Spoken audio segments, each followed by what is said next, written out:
Hey, what's up, my little Tattle Tells? Welcome to Everybody Hates Chris, the Oscar edition. Y'all, I want to know already who y'all riding with. Y'all know I'm riding on Will's team just because for a number of reasons. Y'all, we have to talk about this. This has been civil war dividing us, and I hope you're on the north side. We heard the slap heard around the world, right? And we're going to get into Will and Chris's history. We're going to get into where Will's mindset was. We're going to get into where Jada's mindset was. We're going to get into Chris's mindset. And then we're going to wrap it up in a bow and let you know why Chris Rock ain't shit. All right? That's what we're doing. Now, listen, few rules before we get started. We'll do a call-in link. People can talk. Everything. All I ask is that you guys be respectful. That's it. Y'all got to agree. We can disagree. We can overtalk. It can be a fun time. Just don't, and damn sure don't disrespect me. Okay? All right. Everybody go. Everybody know the rules? All right. Let's go. Choose your fighters. Yo, listen.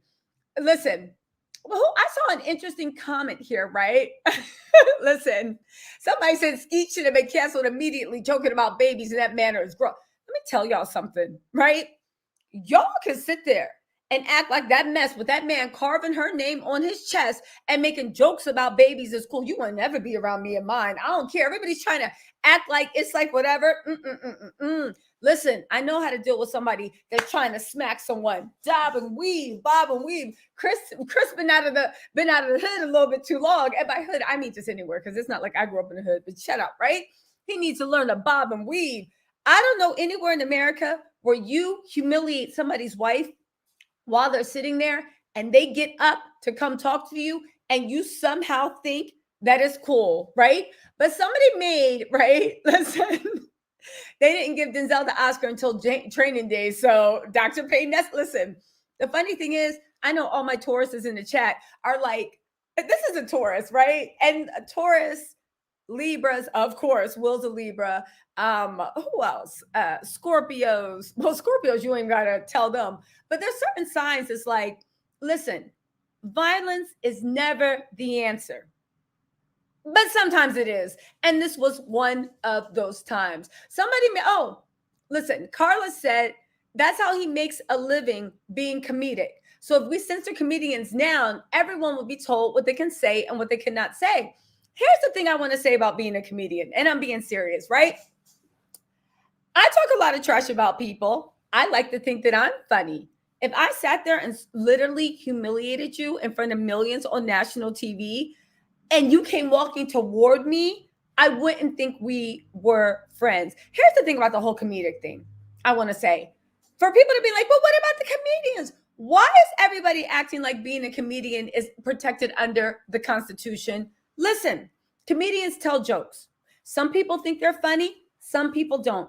The mark of a good comedian is how many people laugh. A mark of a good joke is how many people laugh. So, if we were to take that logic and expand it, well, guess what? There's different type of humor too. There's different types of humor too. Some humor is with the mouth. Some humor is physical humor. And we're talking about jokes and we're talking about who's going to make people laugh. Well, let's see, Chris. How many people laughed at your joke? Now, how many people laughed at Will slapping the mess out of you? Because I was on Twitter and that shit was lit. Twitter happened to think it was the funniest thing they ever saw. Twitter was having a party. Twitter was lit. Like the Oscars are probably like, what should we do? Should we stay out of it? And now you know whoever organizes Oscars is doing the lambada. They doing the shaky leg. They just like, yo, ratings are through the roof. There's on replay. They are circulating. The Oscars are like, yo, Will Smith got us popping again. The Oscars think that Will Smith got them popping again. Hey, what's up, Bio? What's up, girl? What's up? You're in the kitty carpool. Hey, Dr. Payne.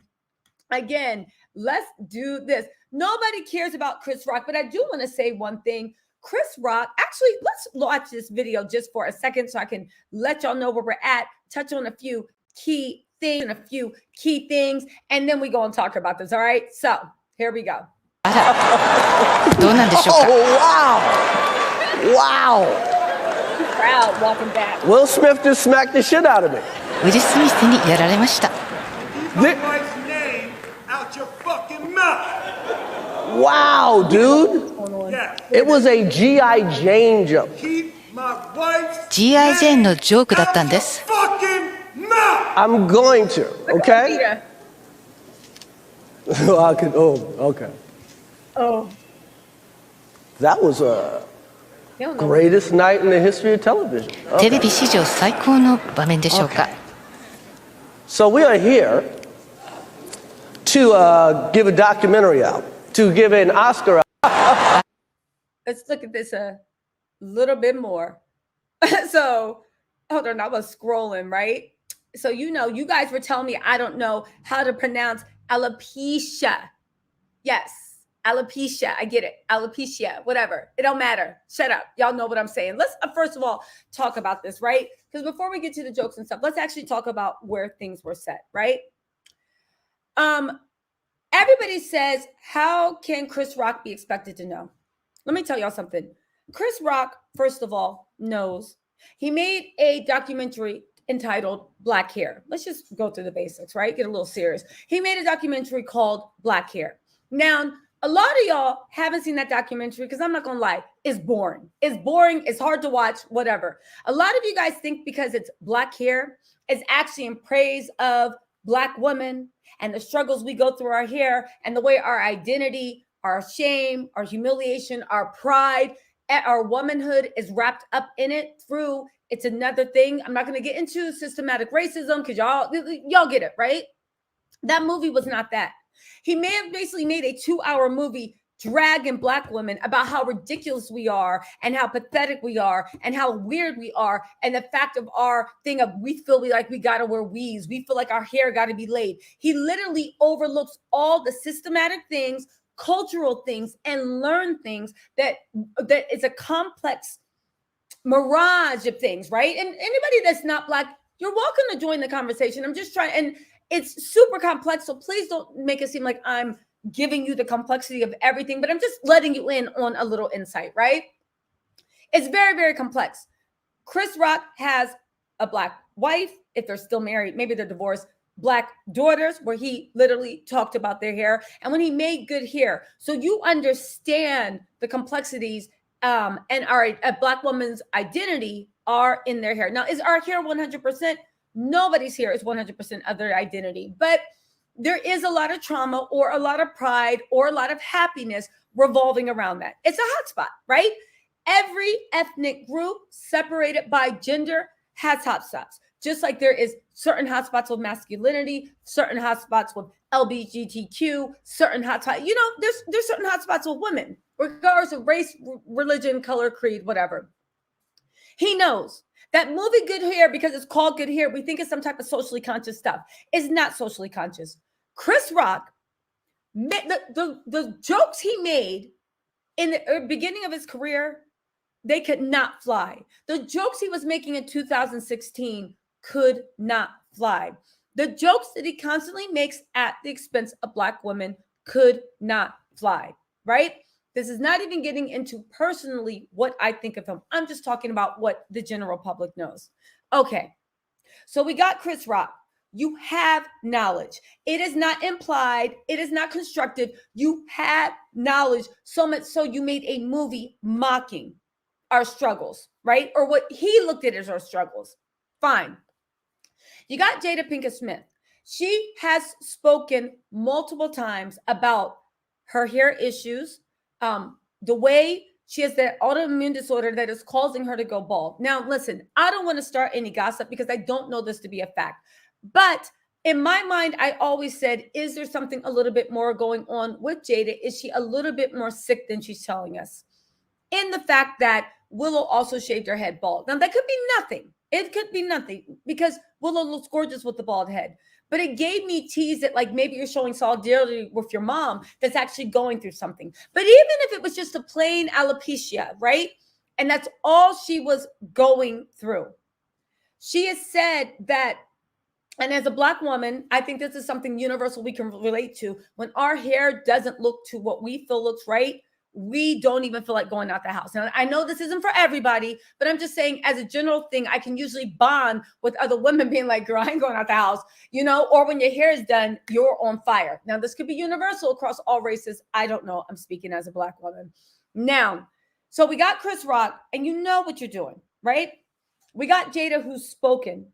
And the fact that Jada has also said that at one point she was so depressed she didn't want to leave the house. Her kids and her husband had to go, right?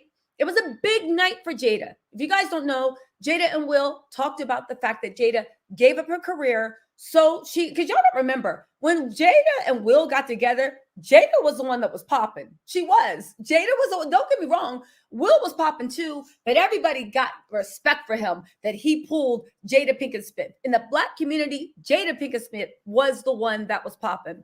She could have had a big career or not. You don't know how things go to Hollywood, but she had the looks, she had the sex appeal, she had the talent, and she had the brains, right?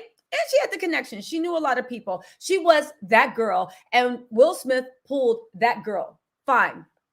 Just keep all this in mind. I'm giving you the background because you need to know the history of everybody involved to know why this storm came, right? So we got that with Jada. She gave up her career to actually raise the kids. It caused a lot of resentment between her and Will because, you know, Will got one, like, I'm a movie star. This is out of his book. I'm a movie star. The world revolves around me. And Jada felt not seen, right? There is something about Hollywood. We all know what goes on there. There's not that many marriages, strong marriages that look like Will and Jada in Hollywood, right? So there are, and on top of that, she was known as Will Smith's wife. She didn't have her own clout. So I'm sure in that misogynistic place, she was dismissed. She was minimized. And she was just Will Smith's wife, right? Okay. That night was a big night for her because you guys might not know it, but she actually, I believe, produced. Did she produce or direct King Richard? She had a huge role in bringing that movie to fruition. As a matter of fact, I think this is the first project they worked on together. And guess what? She got her man an Oscar. That missing piece that he's been trying to elude himself that eluded him for so long of getting an Oscar, she got her man an Oscar, right? That's what happens when you got a strong teammate. Because when y'all at odds, the world is burning down because it's two like strong titans going to war with each other. But when you guys can find a way to link up and work together, the world's yours. Will got his Oscar. Jada got, like, literally established herself and she can start her career. It's a beautiful place both of them are into. But there's also, so it was a big night for her. But it's also a night that she had to show up and she had to put that whole like smile though you're crying in the inside. Because Jada's talked about the way she feels so unattractive, so horrible, so bad with her hair short. Now, I know Jada's a gorgeous girl, but it don't matter what people see on the outside. It matters what she feels. Because that whatever's going on with her messed with her head. Her kids, her husband had to give her a pep talk. Me, just being reading body language, you could tell that sitting there, even though she looked drop dead gorgeous, it took all of her self-confidence to show up on her night on the red carpet. And the way, right? And well, how do I know this? Y'all might be like, oh, you putting 20 on 10. The tape, if you guys watch it from the beginning, I was trying to find it, but y'all know me, I'm always last minute, right? Listen. So Will's offended by his family being disrespected by Chris Rock, but did he and Jada think about the family image when they were both banging August Alsina, who's a friend of their children, by the way? Okay, first of all, let's put this to rest. Let me pause what I was just saying, because let me address this. Atlantic Creole, what's up? If both people in a relationship, and here's the thing, is it right for me? No. Do I want an open relationship? And I don't even know if they have an open relationship, but do I want to know that when I'm doing my thing, my spouse, whatever relationship situation they have, they said they are 100% open. It is not for me to judge a covenant that two people have made. If y'all both agreed that on Monday, Wednesday, Friday, we bringing in the men's and women's basketball teams and we having a party and y'all both down with it, that's y'all relationship. That's y'all marriage. I don't care. As long as everybody's legal and as long as nobody don't care, I don't care. Have fun. I do not think that it is fair to equate somebody dealing with an illness that stripped them of their self-confidence, their self-esteem, their image. I don't think it's fair that an illness that when you look in the mirror, you see a monster looking back at you. And you drive in, Jada talked about this, and you dive into the deepest levels of depression. And you find, and you're going through stuff where a mate eclipses you, you feel like life passed you by, you feel like you have all this stuff, and you finally get a project that's going on, and you have to go out there and show up and show out. And your husband has to give you the biggest pep talk to get out the house. Anybody that knows any loved ones with a chronic illness or disease, you know what I'm talking about. Anybody that deals with loved ones that deal with depression, that deal with anxiety, that deal with the illnesses, it's some that you can see and some that you can't. You know the incredible bravery it takes for them to just walk out the house, for them to just walk down the street. You know that incredible bravery it takes them. And everybody be like, oh, you're being dramatic, but it's not, because the people that suffer from it, it's bravery that it takes them. So imagine how, like, what they feel like when you have a loved one, like walking down the street. Now times that by 1,000,000, and you got the world's eyes on you. And you sitting there, it's your night, and you finally was like, okay, I'm going to come out the house. And this ninja disrespects you and humiliates you. And you're comparing that to two people that decide what goes on in their bed. There ain't no comparison. And you know, Atlanta Creole, you know we chop it up, but I got to disagree with you. There ain't no way. It ain't no way. It's just sad. It's sad. I think about like my loved ones that deal with chronic issues of like whatever. It's just sad. It's sad. It's sad. But I will say, you guys can have your own opinion. So I'm getting teary because I know what it is like to see a loved one struggle with something, and you see the world for them and they don't see it for themselves, and you do. And I can just imagine if I like finally got them to be like, oh, come on, let's at least go to the store with me. Come on, go to the store. And they move in mountains, and then somebody comes and like makes a crack about how the hair looks or how the clothes look. It would enrage me. It would enrage me. Now, can you go through life fighting everybody? Absolutely not. Absolutely not. But I don't know what I would have done if I gotten the person I loved next to me, and it's their night, and they sit there and they're publicly humiliated. And I don't care what y'all say. Watch the beginning of that tape. When it happened, Jada's face fell. I saw the pain. I saw the hurt. I saw the humiliation. And that's when I saw like, yo, you literally did everything you could to come out the house. And y'all talking about, oh, but Will was laughing too. Let me tell y'all something. It's like if somebody made a joke, and it's just like, first of all, we in a public place, and Will's in that. He was laughing automatically. Y'all been at work events, right? Where they tell a corny joke and everybody's just like, you don't even know what you're laughing at. You just laughing automatically. But why didn't Will do something? Because everybody's trying to be like, oh, he was just putting on the show, this and that. When Chris Rock said that, he should have just walked up and punched him in the face. Okay, but this is what I'm talking about. It's not Will's pain. It's Jada's pain. Will was being protective of Jada because let me tell y'all something, right? He did a little awkward laugh. I saw the video. Even the audience did an awkward laugh when everybody was like, ugh, was that a little bit too far? Even the audience did that awkward laugh. And Chris Rock said, man, please, I took it easy. I could have said more. He saw Jada at the corner of her eye where that mask she put on about, yes, I'm regal, I'm a queen. She saw that mask that she worked so hard to put on. She saw that mask crumble. And honestly, something clicked. He got up and he said, no, sir. And he walked up to that man. And let me tell you something. I saw Will's face walking up. Chris Rock was an idiot. And the thing is, Chris Rock's face was like, oh, you going to join in too? Are you so used to disrespecting women that you saw that woman's face crumble? You said, oh, please, I took it easy on her. And get this, right? Everybody's like, oh, Chris was just saying what's on the teleprompter. You can't blame him. Yes, the F I can. You know why? Because Chris went off script. That was an impromptu joke. That joke wasn't written in. It wasn't approved. He decided right then and there, for whatever reason, that Jada Pinkett Smith was unprotected and the perfect target. And on her night, where she's sitting front and center in a position of honor, she wasn't back in the 6th row. She was there for a goddamn reason. She was in a position of honor. And she was saying, you decided to take a swing at her for the one thing that you know that Black women are sensitive about. And y'all don't gotta be like, oh, why you so? I'm not debating why we're sensitive. I'm not debating the circle of pain. I'm not debating the circle of pride. I'm not reconstructing why we feel the way we do.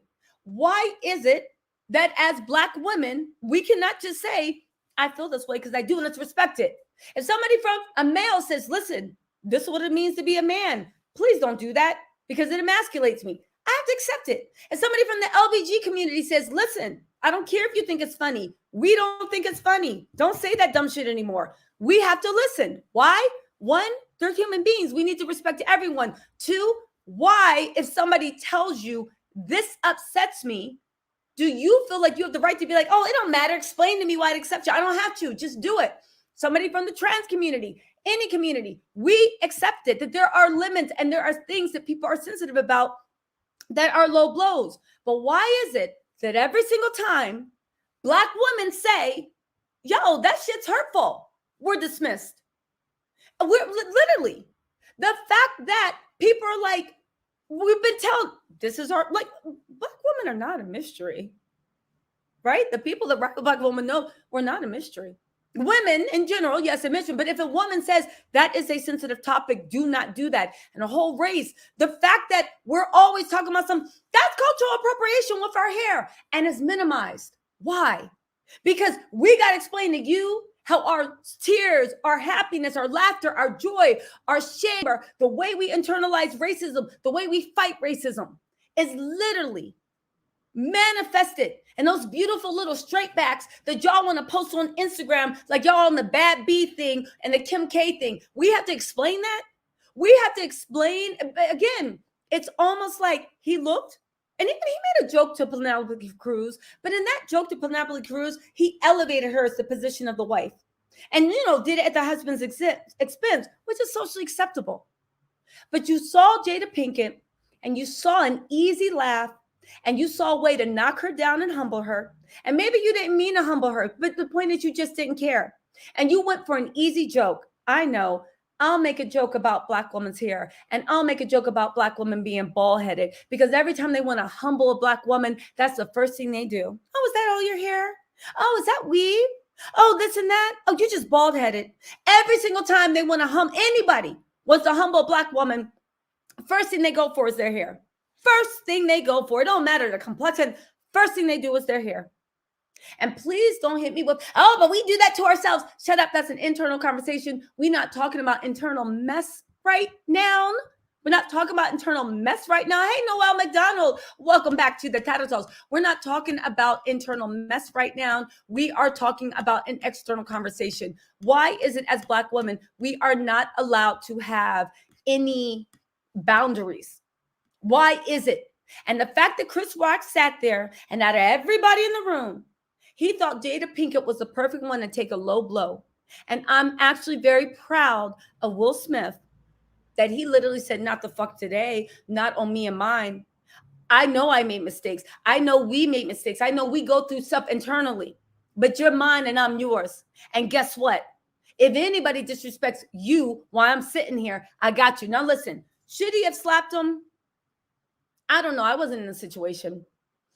Is violence the answer? Well, to quote Drita from Mob Wives, right? Sometimes violence is not the answer, but sometimes it is. Because Chris Rock got the message.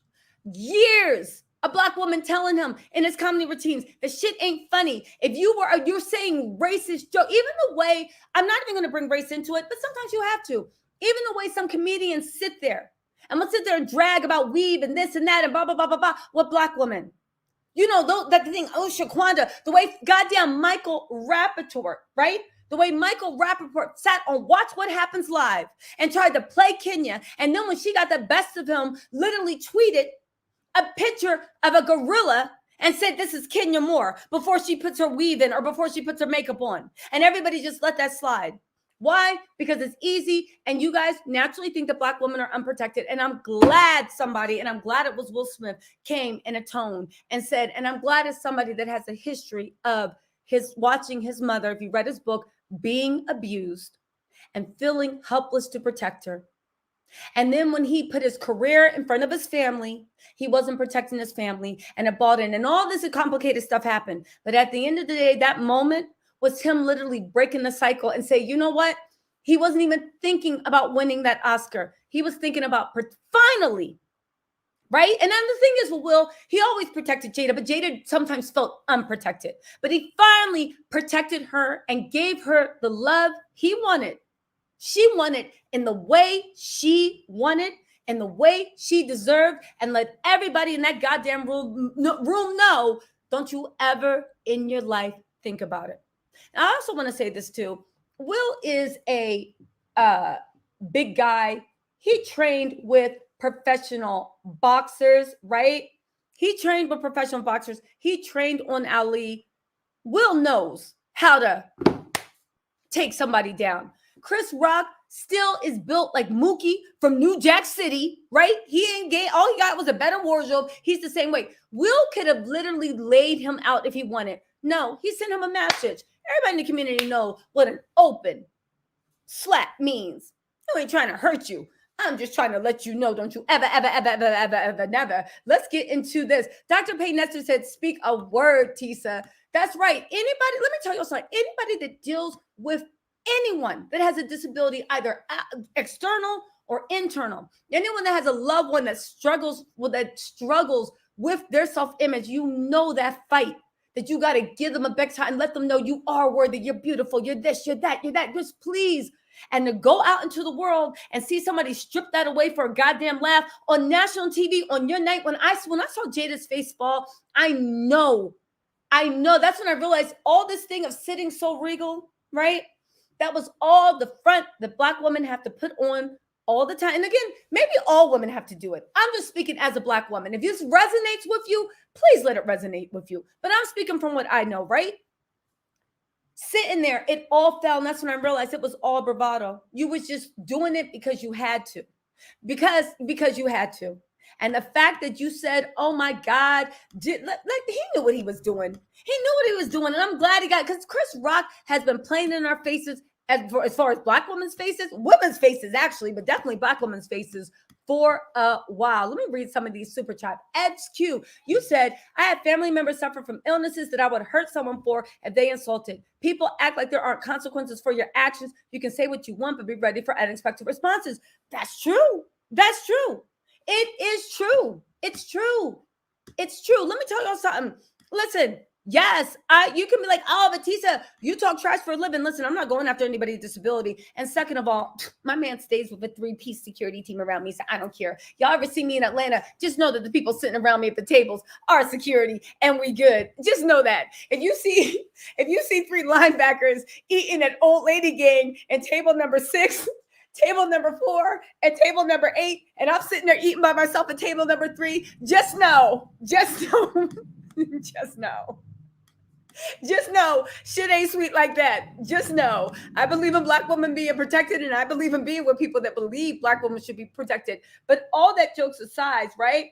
All those jokes aside, there are consequences and actions. Listen, comedians, oh, thank you, Dr. Payne Nestor, and thank you for the super chat. You say yes, Tisa, yes. Listen, also join the membership. I just want to say, Jacob Settle, you have been a member for 4 months. I want to read the comments. They're coming on my other phone. You said, honestly, I believe that Will was justified. You can't just talk about someone's wife or spouse in general and expect that everything be good. Exactly, but the fact that he picked Jada because he thought Jada was unprotected. You literally saw Penelope Cruz and the jokes he made. I've seen Penelope Cruz catalog. She's a good actress sometimes. You could have gone in on her about a lot of stuff, but you didn't.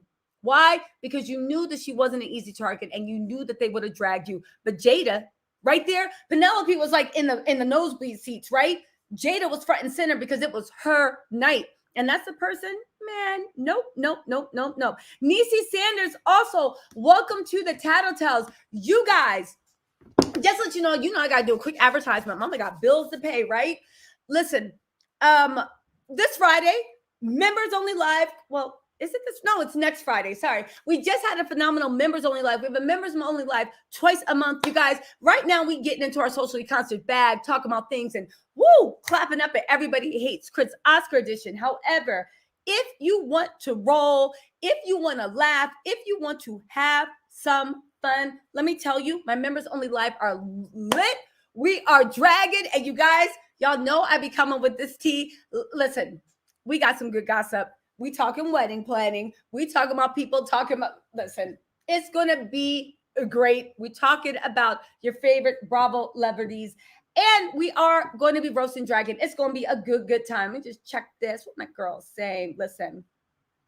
Okay, we'll do that. Let me do that. So listen. Carla said, Summer said, Jada's still trying to pull Tupac out of Will. Never. That's where I disagree. Let me tell y'all something.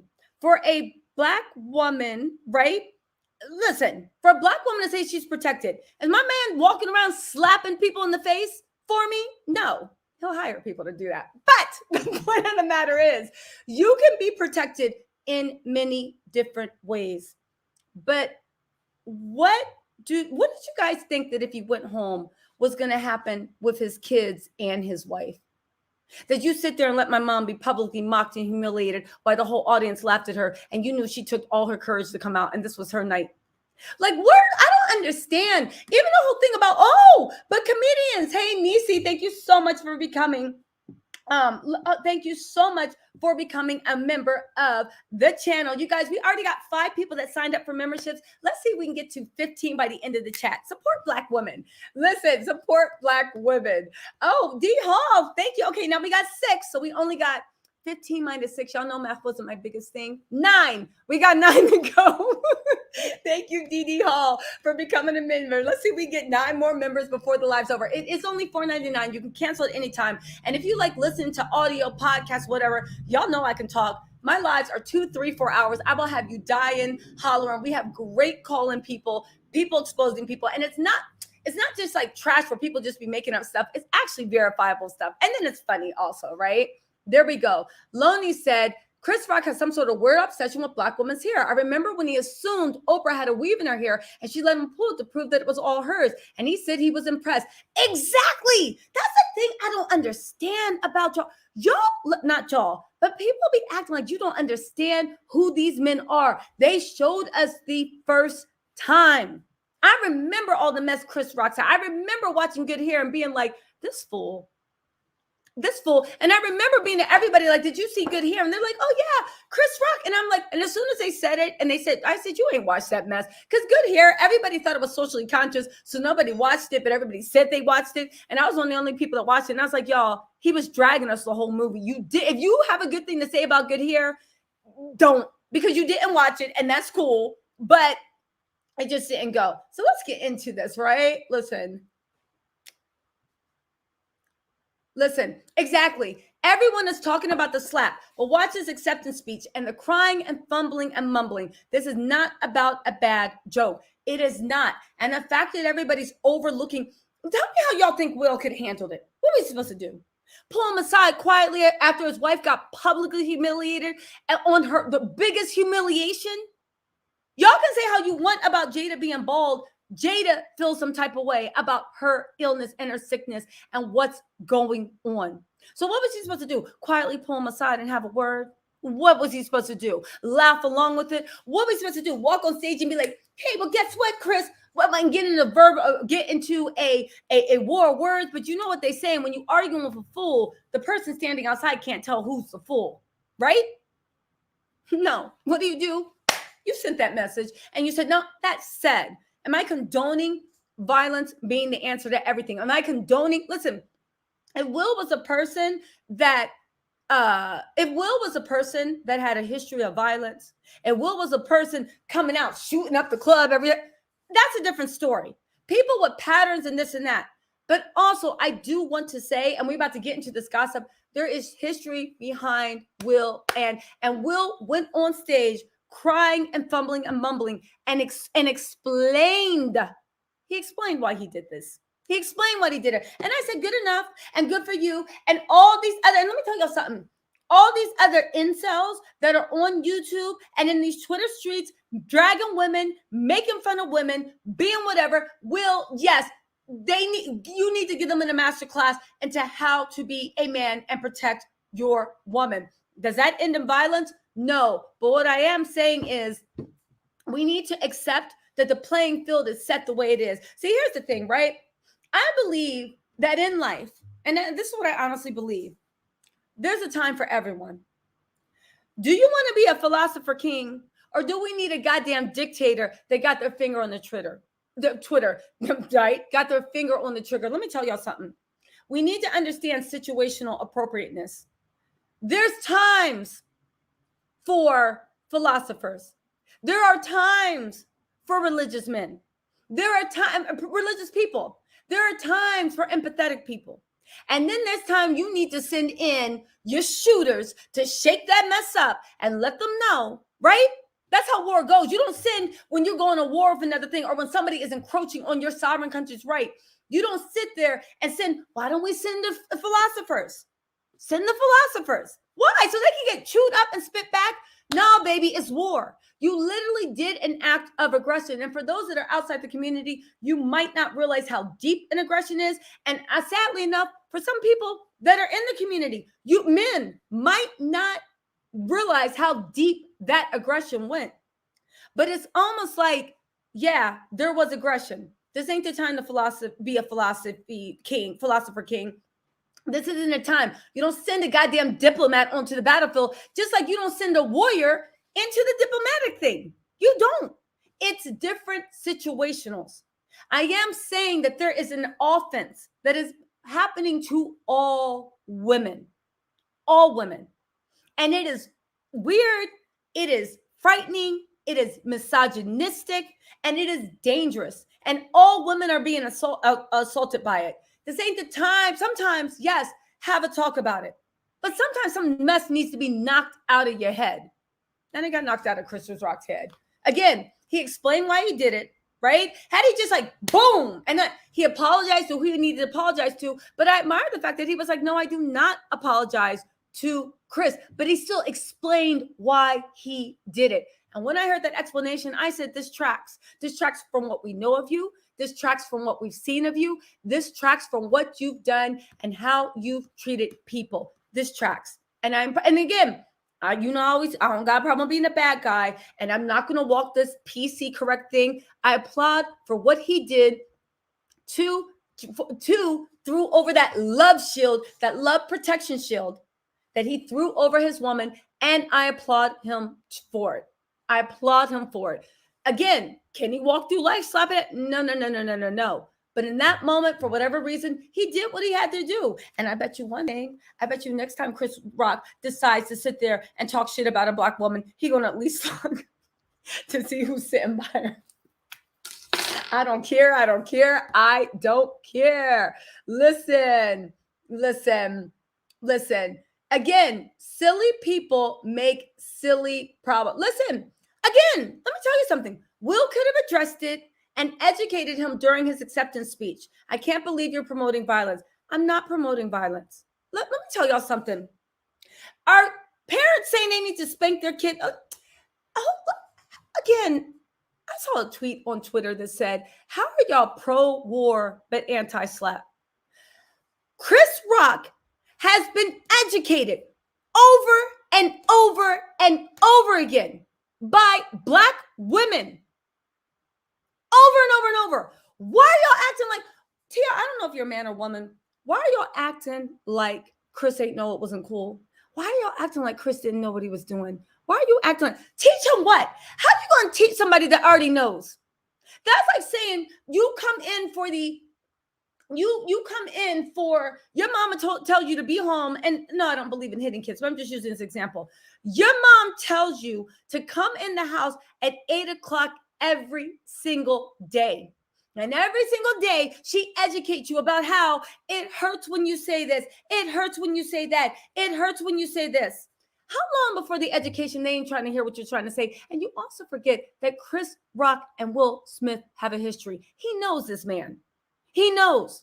They had words in 2016 They had words in 2016 when Jada and Will boycotted because of systematic exclusion. And the next time they were there, in 2015, I believe they were part of the people that boycotted, and they brought a lot of things to the table. And they didn't start the movement, but they were damn sure one of the biggest supporters, right? And in 2016, they showed up. And Chris Rock, for whatever reason, decided to just literally go off script again and circle in on Will and Jada and publicly humiliate them. And do you not think that Will didn't have words with Chris Rock back then privately to educate him? Do you not think that one of the reasons he lashed out so much at Chris is because Jada went home crying that night talking about, why did you just let him publicly humiliate me? Do you not think that happened? So now what is the thing? How many times you got to address this? Nobody is a child. Will's a grown-ass man. I'm not advocating violence, but if you humiliate me and mine when they're going through something and in tears and suffering, and I come to you like an adult and I tell you that wasn't cool privately and I educate you why, and then the next time you see me, right? The next time you see me in public in mixed company, let's not forget in this world the way people love playing black people, black women over their hair. And now we in mixed company and the world's watching this. Listen, I'm not even in America and I was watching this on a live stream in a language I didn't even understand, right? And this is live stream and you're doing this and you're talking about, there should have been a teachable moment. Man, teach that shit. Y'all can get out of here with miss me with that thing. You're advocating violence. If you consider this violence, fine.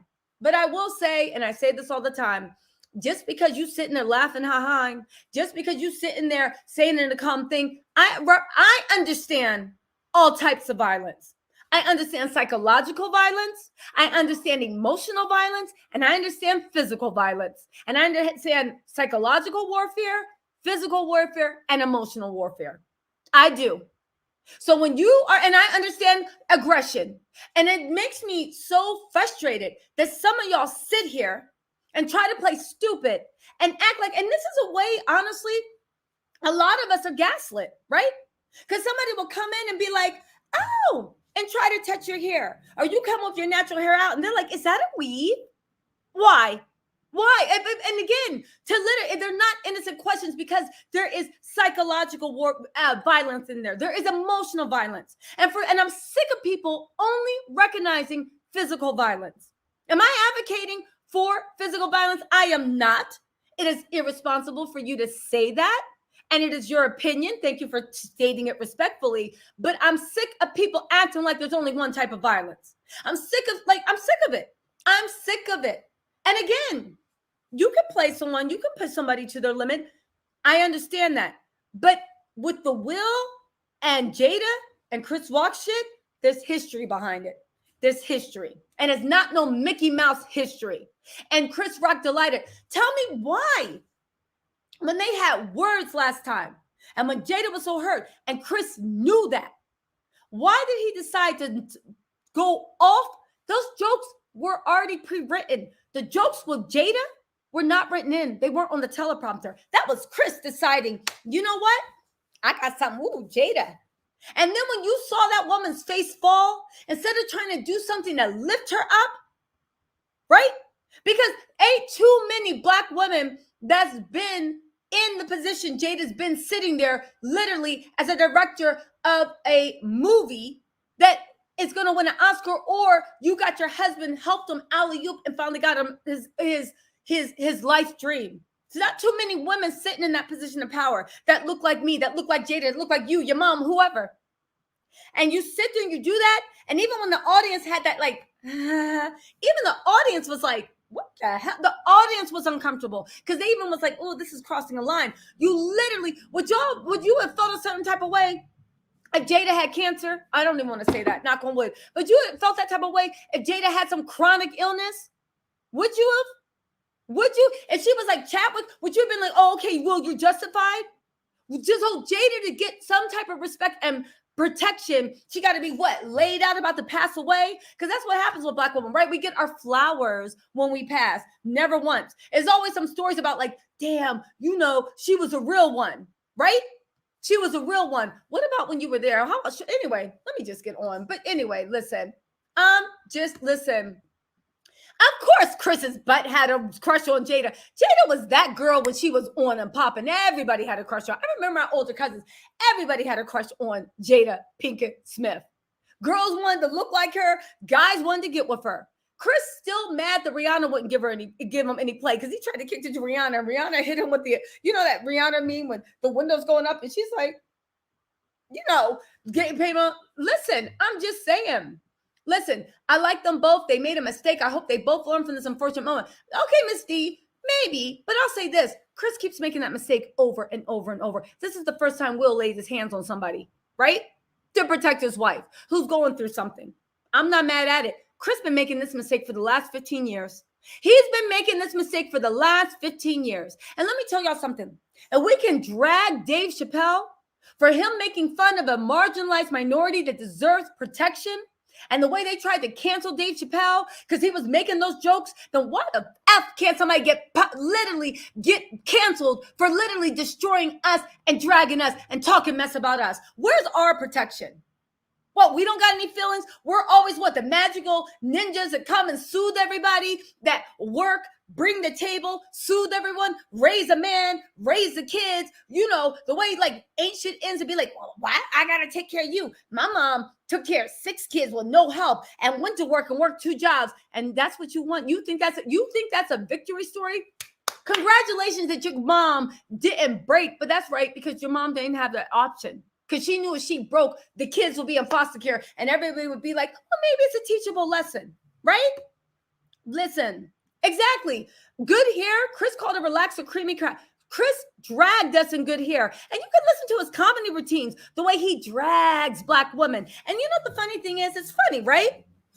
Everybody that was unproblematic was with Will. We're about to show you more video because he was swag surfing at his party. And I said, I know that's right. You better put on some little boozy because I'm on it. Wipe me down. Well, I know he was at that party talking about head, shoulders, knees, toes. Wipe me down. I did a deep, MP. I know he was walking in doing the crip walk. Wipe me down. That choreography. I know he was feeling it. He walked into that party, swag surfing, and talking about getting jiggy with ooh, na, na, na, na, na, na.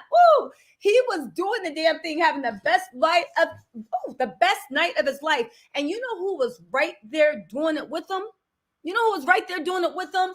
Having the time of her life, feeling special, feeling protected, feeling beautiful, feeling loved down to her bones was Jada Pinkett Smith. And I said, that's the way I like seeing them. That's the way I like my Smiths. That's the way I like them. And that's the way they are. Listen, how long have Will and Jada been married? 50 years? How old is it? They've been married forever. I don't judge other people's marriages. Whatever works for you, as long as both people are happy. Will and Jada weathered that storm. They seem like they're in a good place. Again, I don't equate somebody being humiliated over a degenerative disease the same as somebody cracking a joke because you had something special on the side. I don't see it. Cassie, thank you so much for the super chat. I don't see it. And again, violence is not the answer, but sometimes it is. And he got that message. Again, it's not like this is the first interaction they ever had. It's not like he ain't know. It's not like they ain't have words in 2015, 16. You was warned several times. And not only that, Chris, you was warned for the last 20 years by all Black women. And now you finally said something to a Black woman that was that was anointed in the blood of protection. Literally anointed in the blood of protection. And he literally hit you. Well, he was anointed with the blood of protection. And y'all, listen, again, 2 women fighting. No, women can talk. Women can do this. Women can do that. The men, Chris, you've been warned, but you didn't care. You didn't care because, again, what's like Jamila? She did a tweet where she was like, can y'all stop it? Jamila was like, y'all talking about protect Black women. The most unprotected woman in America is the Black woman. The most disrespected woman in America is the Black woman. Wilson, not the fuck today. Not on this stage. Not sitting here. Not the Black woman's name that end with Smith, Smith. And let me tell you something. This ain't the first time they rolled out to protect Black women. Remember when the Kardashians tried to smear Jordan? Because Tristan and his grown, dirty STD having self, allegedly, right? If numbers are the thing, Tristan either got the best luck getting people pregnant and not bringing anything home, or he just keeping things secret. But didn't they, when Tristan was the most nasty, dirty, low down trifling that literally, Jordan is a little girl to him, literally tried to kiss his girlfriend's daughter's, his girlfriend's sister's best friend while she was tipsy, leaving a party. And they literally, because Chloe knew Tristan was cheating on her, but she was so disgusted that the ugly one, the fat one, Jordan, you literally felt like, ew, her? That's what they literally made a video where Kim was sitting there with that stupid smirk bullying Jordan. She called her fat. They mobilized their whole thing, their whole fan base to go tell Jordan, yeah, I hope you die like your dad, blah, blah, blah. Her dad had just died a year before from cancer. Kylie had to go on camera crying, saying, please stop. Because Kylie knew what they were doing. Kylie knew. And they had to keep Kimora Lee Simmons with her imaginary husband. You got to let them know. You got to let them know. Kimora, first of all, shut the F up. Second of all, Kimora, had those girls look like Scarlett Johansson, you wouldn't have been giving them things. Like, you got to let them know. You got to be aggressive with them. That's right. Because Black women are aggressive, right? Black women only know when you put them in their place by humiliating them and this and that. You can't have a conversation with them, right? Got that. Yo, listen, let me tell you that I remember, listen, the North remembers. Y'all know if you are new to my channel, go ahead, like and subscribe. Let me tell you something. The North always remembers. I remember all the receipts of everybody did everything to who, right? And then they literally mobilized that shield of protection and said, guess what? Because Will and Jordan's dad were best friends. Will is Jordan's goddaughter. And he said, not on my watch. Not on my watch. Jada, dust that red table off and let's do an image rehab. And goddamn if they work. And look at Jordan. Look at what happens when you are protected. Had everybody just left Jordan alone, like that's a funny thing also, right? I find that funny that when Kanye, right, was posting some visual arts. Maybe I know too many visual arts students because the visual arts students I know are emo. They post some weird stuff. It's cute, but you're just like, oh, so the severed head starts decaying and the maggots come out. Oh, but the maggots have glasses and they're dressed like Willy Wonka Oompa Loompas. I get it. That's nice. That's how it is me talking to my visual artist friends. They got some morbid things. They see things differently. Go to a Frida Kahlo exhibit. Literally, y'all want to be like, oh my God, he's a psycho. Have y'all ever even studied art history? Go to a Frida Kahlo exhibit. Not the shit you see that people dress up on Halloween. Go look at Frida Kahlo's work. Go to the Museum of Modern Art. Hell, go to the classic thing. Go to the Prada. Literally, go to any huge, go to the Met. Go to the Louvre. Go anywhere and see what artists have. Artists use their pain to create. And you see pain on the wall. Half the time you go to a damn, what do y'all think art looks like? Half the time you go into your museum and you're just like, God damn, this place is depressing. Can I go? Right? That's an artist. So when I saw that Gumby ass video, I just giggled because I thought it was funny. It was a Gumby video, right? But y'all literally, everybody had so much. Oh my God, Kim. Did anybody say anything to Jordan Woods when Jordan Woods was literally being cyberbullied, told to delete herself? Kim was mobilizing it. They were gleeful about it.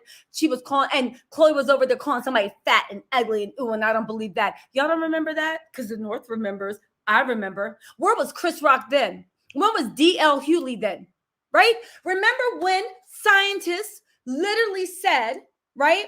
That stupid Japanese scientist literally did some dumb bootleg study that wasn't even peer reviewed, talking about, I did the calculations, and the ugliest women in the world are Black women. Where was D.L. Hewley then? Where was Trevor Noah then? Where was any of these people? Oh, that's right. Where was Chris Rock? Oh, that's right. They were sitting there and getting their goddamn digs in. Where was everybody when Michael Rappaport was posting pictures of a gorilla talking about this is Kenya Moore? Where were they? That's right. Because we can fend for ourselves, right? Because it's true, right? It's a little bit true, right? That's what we can fend for ourselves. It's true, right? That's what they think. That's what they feel. They don't feel, and all men, right? Some men just don't feel like women are worth protection. And some people do, right? And for the girlies that get it, they get it. And for the girls that don't, you just don't.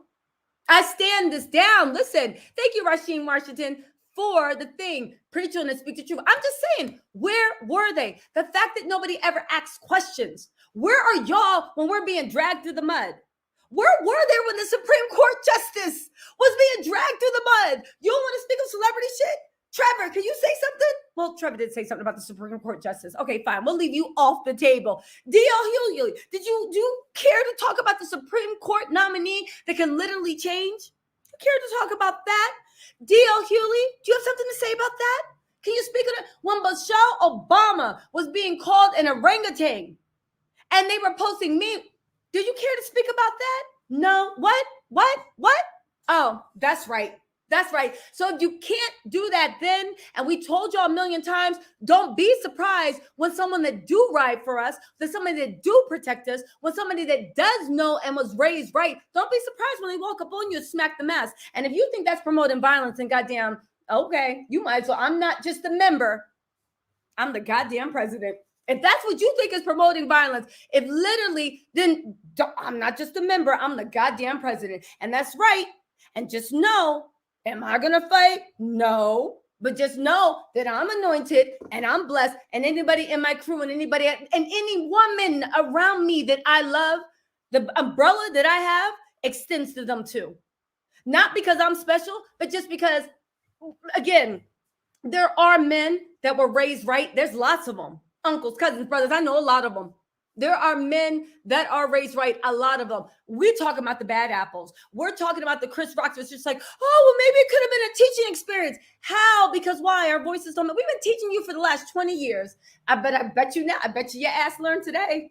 I bet you learned today, tomorrow, and next week. And I did notice from it that everybody that was unproblematic after that shit happened was like a Will at the turn up. Hey, they know, right? Hey, right? They was like, he was like, literally, listen, I know that Will and Jada, I know Jada was sitting there doing a cute two-step. Hi, my name is Keisha, and Gucci think I love them. I know they had the best night of their life. Turn it up. Everybody that was unproblematic was like, yo, listen, calm down. Don't let your blessings, you got them. Will was, the way that Chris said, I was nice to you. I could have said more. Same way Will smacked him and said, I was nice to you too, because I could have laid you out. But I just gave you that little, that wake up, that get right. Got you back on plan. And please don't misinterpret my remarks. This is not cross gender. A man can't get a woman on a get right, and a woman can't get a man on a get right by hitting them, right? But everybody that was problematic rushed to Chris Rock's defense. Because you know why? Let's talk about Chris Rock and his problematic self. Chris Rock has made a career out of literally saying vile, racist things to Black people, about Black people, to an audience that is not Black, but that is not an audience that is not Black and Black women. He's made a career out of it. The shit he said from his earliest career, he couldn't even say that. Shit he said from 2016. He makes, because he gets to say it and gets to laugh, right? And somebody says like, oh, you take that wig off and you bald. If somebody else says it is a problem, right? If Michael Rappaport says it is a problem. I mean, not too much, right? The Chris Rocks aren't going to come out and check Michael Rappaport and have a teaching experience. They're just going to do what they always do. Oh, y'all so sensitive. Why don't you calm down? That's why nobody can talk to you. Y'all so angry. Y'all so aggressive, right? It's a bunch of conversations. But it would still be ping. But when one of our own disrespects us, right? When a man just, oh, okay, cool. That's what it goes, right? That's what we doing, right? Rem, thank you so much for the super clip. Oh, thank you, Star. I appreciate that. Star's like, you got a beautiful soul. And then half of you are like, she promoting violence. I'm reporting this. Listen, I'm just saying. And let's talk about Chris Rock. You talking about Chris Rock. Chris Rock. Did y'all ever see that video when he was sitting around with Jerry Seinfeld, Ricky Gervais, that piece of crap British thing? And there was another irrelevant racist comment. And they were sitting there calling Chris the N-word up and down, and not in a, oh, ha, ha, ha, my GA. No. They were using the hard R, and they were humiliating him. But you are in her. They were humiliating him. And he sat there like a little punk, just like, Jerry goddamn Seinfeld sat there and listened for 3 or 5 minutes. Jerry Seinfeld sat there and listened to 3 to 5 minutes before he literally got up and cursed Ricky Gervais out, said, you're not funny, don't say that, you don't got the right. Jerry Seinfeld. And meanwhile, Chris is just sitting there, just, I mean, it is funny. Man, shut up, Chris. No, that is not true. Chris did not have those jokes on prompter. That is an urban legend. That is a lie. Y'all don't believe me? Google that mess right now. He went off prompter. That's why at the after party, Will didn't apologize to him, and they said, oh, they cool. Chris was wrong for it, and he knew what he was doing. It wasn't on prompter. He wasn't. Stop saying they wrote those jokes for him. They did not.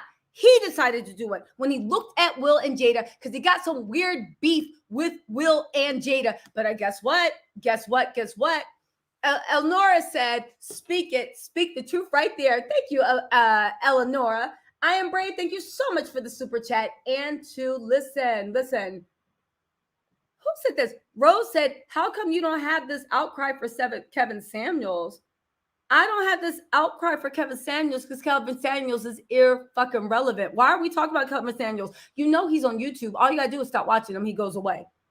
I literally will have a relief fund for any dizzy girl that goes on his channel looking for validation because something went wrong and you are so unprotected that you are walking into the goddamn wolf's den to know if you mean something. Yes, I'll organize a relief fund and try to rescue those lost souls, but I ain't speaking on someone that's irrelevant. Kevin Samuels is a joke and fucking relevant. Why would I speak on him? And as a matter of fact, if you actually want to know, check my bibliography. Literally, leave this live and go through I dragged Kevin Samuels in 2 videos. What you talking about? Let me tell y'all something. Hi, my name is Tisa, and Gucci think I love him. Let me tell y'all something. Welcome to my channel. I talk it like I walk it. I know, listen, and half of y'all hate me for that. I don't care. Please know that I stay on my principles over and over and over, right? Listen, please know that. Please know that. Let me just catch up on a few things. Oh, let me get this out. I think I have a super chat right here. Here we go. Stanford Mom. What's up, Stanford Mom? Said, I'm so glad I found your channel. You're bringing something different to YouTube. I love it. By the way, you're beautiful. Oh, thank you, Stanford Mom. You know I had to come on here and put some eyeliner on before y'all drag me. Y'all, sometimes I know I'd be sitting around the house and my boyfriend comes home and be like, oh, God damn it. Can you please wash your face? So anyway, listen. I agree. Here's the thing. Listen. Yeah, it was listen, let me tell you something. Please, there's no reason for a guy to hit a girl, for a girl to hit a guy. I don't even think there's a reason for 2 women to be fighting. I really don't. However, when a man has been told for the past goddamn 2 decades,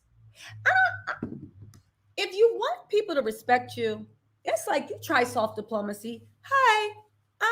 We are here with the Black women delegate, and we find it very offensive and humiliating the jokes you are making about our hair and our aggression and the way we look and the way that we're gold diggers and the way that we talk. We feel that it's very negative. Do you mind stopping? You ignore it. Then you send diplomats. Yeah, we want to sit down and talk to you. Then you send this, then you send that. How long until you send your goddamn shooters to kick in the door and wave the 4-4 and be like, yeah, all I know is Chris ain't going to be making those jokes no more. Again, stop it. Again, I believe in earning respect through normal channels. I'm an adult. I'll talk to you. But if it's me and mine and you keep humiliating them publicly every chance you get, what's the next step? When I see you walking down the street, I turn and come on, let's not walk down the street. How long before I say, all right, you've literally left me no choice? Literally, I'm not advocating violence. It's not the answer. But right here, it damn sure was. Right? Hey, thank you, MT Cali Waves. Appreciate it. Debbie Lowe, thank you so much. I appreciate it. It's not the answer, but at that rim, thank you so much. You guys, don't forget, right now, I think we're at 8 members. I'm trying to get to 15 before this live's over, so we can get 7 more people. It's $4.99. You can cancel it anytime. Come on, buy me a cup of coffee. Buy me a cupcake.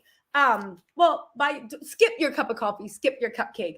And donate it to me. Listen, let's get into this some more. Hold on. Marva. Listen, Marva Smith said that slap was a message to the world. Will is tired of the jokes. And you know what, Marva? Listen, let me tell you something about me and Marva. I start posting my videos at 8 in the morning. If you like listening to somebody talk trash, go to my channel because I always got early videos. Me and Marva wake up being like, agree to disagree, sweetie. Marva be like, T-side, I disagree. And I'd be like, well, Marva, I disagree too. But me and Marva, we've been rocking with each other for 6 months. This is what we do every morning. We're like our morning coffee. It's our routine, right? Let me tell y'all something. Will is tired, and I just want everybody to stop acting like he was slapping Chris Rock for whatever him and Jada did in their bedroom. Will took that on the chin. They laughed. He was memes. He ain't never do anything. He literally slapped the mess out of Chris Rock because, and here's the funny thing I can say about Will. When the jokes come to him, he takes it. He takes it. Chris Rock was not talking about Jada cheating. Chris Rock wasn't talking about anything like that. And Jada wasn't cheating and Will was okay with it, allegedly, right? What I'm trying to say is he literally publicly humiliated the woman you love on national TV on her night, and a night that she put in everything she could to walk out that door and fake like she was beautiful and fake like she was worthy and fake like she was someone. And in a second, because you decided to get an easy, quick joke on someone you thought was unprotected, you took that from her and you took it from him. I know Will did a fake laugh like, ha, ha, ha. But when he looked at Jada and he saw what he took from her, he said, God, that's what it looks like when you protect someone. Had Will got up without even looking at Jada, I'd have been like, okay, Will, this is all about your ego. You don't even care. You're just looking for a reason. No. You literally looked, you saw what happened, and that's when you enter protector mode. I'm sorry to people that don't agree, don't understand what it is to be a goddamn protector, but that's what happens. Sometimes things don't resonate with me, and I'm like, are you cool? All right, we cool. But the minute you say we got a problem, we got a problem. Whether I know it or not, we got a problem. You said it's a problem. Let's go in on this mess. Literally. That's right. This is the best community in the whole internet. Love everyone here. Yo, there's 886 people in there. Listen, make sure you hit that like button either on your way in or on your way out. I know y'all busy, got things to do, people to see. That's right, April. April Coleman said, they say men should protect and provide, and he did. And I'm not mad at that, April. I'm not mad. And I know it's an unpopular opinion. And I know I can sit up here and be fake and be like, it was problematic. What do you guys think? Fuck that. I'm telling y'all what I think, and I'm telling you what me and my think. Again, different strokes for different folks. Is my man going to be out there slapping people on the stage? No. But he would have sent security there. He would have sent security. And I would have been like, you about to get it. All right. I would have just been sitting there like, oh, well, y'all make sure you please sign up for the membership. Just need 7 more people. Listen, let me drop this call-in link because I know I've been talking for a while. I want to hear what y'all got to say. And I'm also going to talk about wait, hold on. I'm also going to talk about, I got a little bit more video before I drop that call-in link. Hold on. So let's see. Let's get back to a little bit more video. So this is Jada. She's talking about she has alopecia. The diagnosis was in 2018. Alopecia, whatever. She got the Alpo, right? Y'all listen. Also, welcome to my channel. I am dyslexic. I will mispronounce names. I will misread things. I feel no shame about it. Thank you guys for trying to educate me. I don't care. Okay. But just know I appreciate it, but I'm not, I've come to terms with who I am. Okay, listen. And she said, and since then, she's been embracing the challenges of the condition and publicly displaying evidence of her hear loss, right? Redbone09 said, this really breaks my heart. Two powerful brothers on TV, and Will just showed how powerless his actions were tonight. Chris is a comedian and jokes is what he does. So uncalled for. But again, Redbone, I don't agree with you. I was like, whoop that trick. Whoop that trick. And you know what the funny thing is? Maybe I was raised by wolves, but my whole family, because we have a family group text, literally was like, men and women was like, yes, yes, yes. You know what? Yes. And let me tell you something. We don't come from a family of fighters. It's not like you're going to see, you're going to see like the Tells out there like knocking if you bucking. But there's certain times in a man's life, just like there's certain times in a woman's life when you are called on to protect your children like a mighty mama bear you are. And no matter how sweet or soft-spoken you are, it's time to activate and protect those kids. Because I don't know, if you don't got the courage, you better find it somewhere because the kids need it.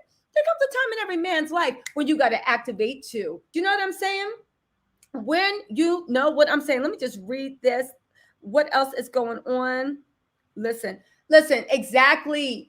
Who said that he's a Richard? Hold on. Dr. Payne Nestor said Chris Rock is a Richard. He is. Oh, Princess Di, thank you so much. Thank you, Princess Di. I will take these tithes and the offering. Thank you so much. I appreciate it. I'm just telling y'all how y'all feel. Y'all can disagree with me, but you guys also, I think, are the people that believe that violence is never the answer. I would like to say to you all, grow the fuck up. Like, do you see what is happening in the Ukraine? Do you see what happens with our sovereign birth? How do you even think that we even got our civil rights? You really believe in this ABC after school message about the freedom fighters were just sitting there being sprayed by hose and they magically just gave us rights? Because you know why? Because that's what they teach us. They don't tell you about the shooters that were going to war, banging it out, doing whatever to fight this mighty giant on all sides to pull it down so we can be right. Don't let people brainwash you about the way the world is, y'all. You talk about like literally, and recognize the different types of violence. There's definitely physical, right? But there's emotional and there's verbal violence too. You need to recognize the different types of violence, or else in this world, right? In this world, I'm just saying, just wake up. And I'm not advocating nobody should put their hands on anyone, but people should be protected. And it's an interesting conversation about what do you do when you tell people with your words and they refuse to respect you? What do you do? Y'all ever been in a situation like that? What? And I want to hear in the comments of people being like, oh, that was wrong. Maybe. But what do you do when you use your words for over 20 years and people refuse to respect you? What do you do? What do you think they should have done? They should have just not attended. They should have sat in the back. They should have sat in the side where Chris couldn't see them. What should they have done? Listen. Hey, thank you so much, Marie Claire. Oh, thank you so much, Marie Claire. I appreciate it. Marie Claire says, I love your channel. You watch every day. You're always on point on everything. Big love from the UK. Thank you so much, Marie. Listen, I just want to know, the people telling me that my stance is wrong, right? In this limited situation, nobody said you out there like banging, like it's like, you know, like a war. I was like, nobody said that. But what I'm talking about, right? I'm up to date on all of them. What I'm talking about is, honestly, what do you do in a situation where you ask and somebody refuses to respect you? Should they have stayed home? Should she have put a wig on? What should she have done? What else could she have done to avoid this? For something that was unscripted. The jokes, he went off script. They weren't on the teleprompter. He decided to add that in. What should they have done? Should he have gone up there on the happiest day and moment of his life, had a teaching lesson to someone that's been given the same lesson for the last 20 years? I know this is about positivity, but let's talk about the way. I mean, he could have, but they've done that before. They did that in 2015. They did that in 2016. They had private conversations. So where are we at now? Literally, I just want to know, where are we at now? Kimberly, I'm not contradicting myself. Everything is situational. If Will was out here, like literally, just like you always have, that's different when somebody has a history. But I understand that there are situational things. He protected his wife. I believe in that, you know? I believe in that. And he gave the reason why. And I'm not going to get too deep into it, but yeah, I will. There's history behind it. There's history. Y'all sitting there trying to paint him. It's like, what did I do? You know what you did. That's why you didn't press charges. And that's why everybody, you were like, oh, I forgive you. It's cool. Yeah, it better because you know this history. Everybody in that room knew there was history. That's why everybody was like, yo, Will, it's cool. Chill. You made your point. You know, you made your point. You made your point. You made your point. Hold on a second. Let me drop this call-in link, and then I'm going to drop some more stuff. Oh, but let's get to this video really quick, too. Hold on. So, where are we at? So, this is the stuff. There's a few funny things I wanted y'all to see. This is the uncensored, right? That's another thing. Chris Rock didn't even fall down or didn't even move. It wasn't even that big of a. But I'm too defending it. Y'all know how I feel about that. But there's some stuff. Lupita's face. There's some Will's face. Again, this is something ongoing. He's been disrespecting for a while. Listen. Oh, this is. Hold on. This is. Hold on. Let me see. This is Will Smith ever seeing Jada's reaction to Chris Rock's joke. Look, I thought this was funny. I don't know why I thought this was funny. Hold on. Ouch. Man. Crazy. How did you feel about the big Now, let me tell y'all something. You know, Jason Momoa don't play about Lisa B. You know he don't play about Lisa B. You know, as somebody, because he's done it before, had disrespected Lisa B, he would have been in a Honolulu beer tug, literally gasping for breath. You know he don't play about that woman. That's why he said he's crazy. Every man that's down for protecting his woman knew you publicly humiliated my woman on a national stage in her thing, and you talking about having a teachable moment. We having a teachable moment. He's not wrong. Now listen. Exactly. That's right. That was for every Black woman in this chat, and I will take it. Thank you. And I would like some more. This is Chris looking like.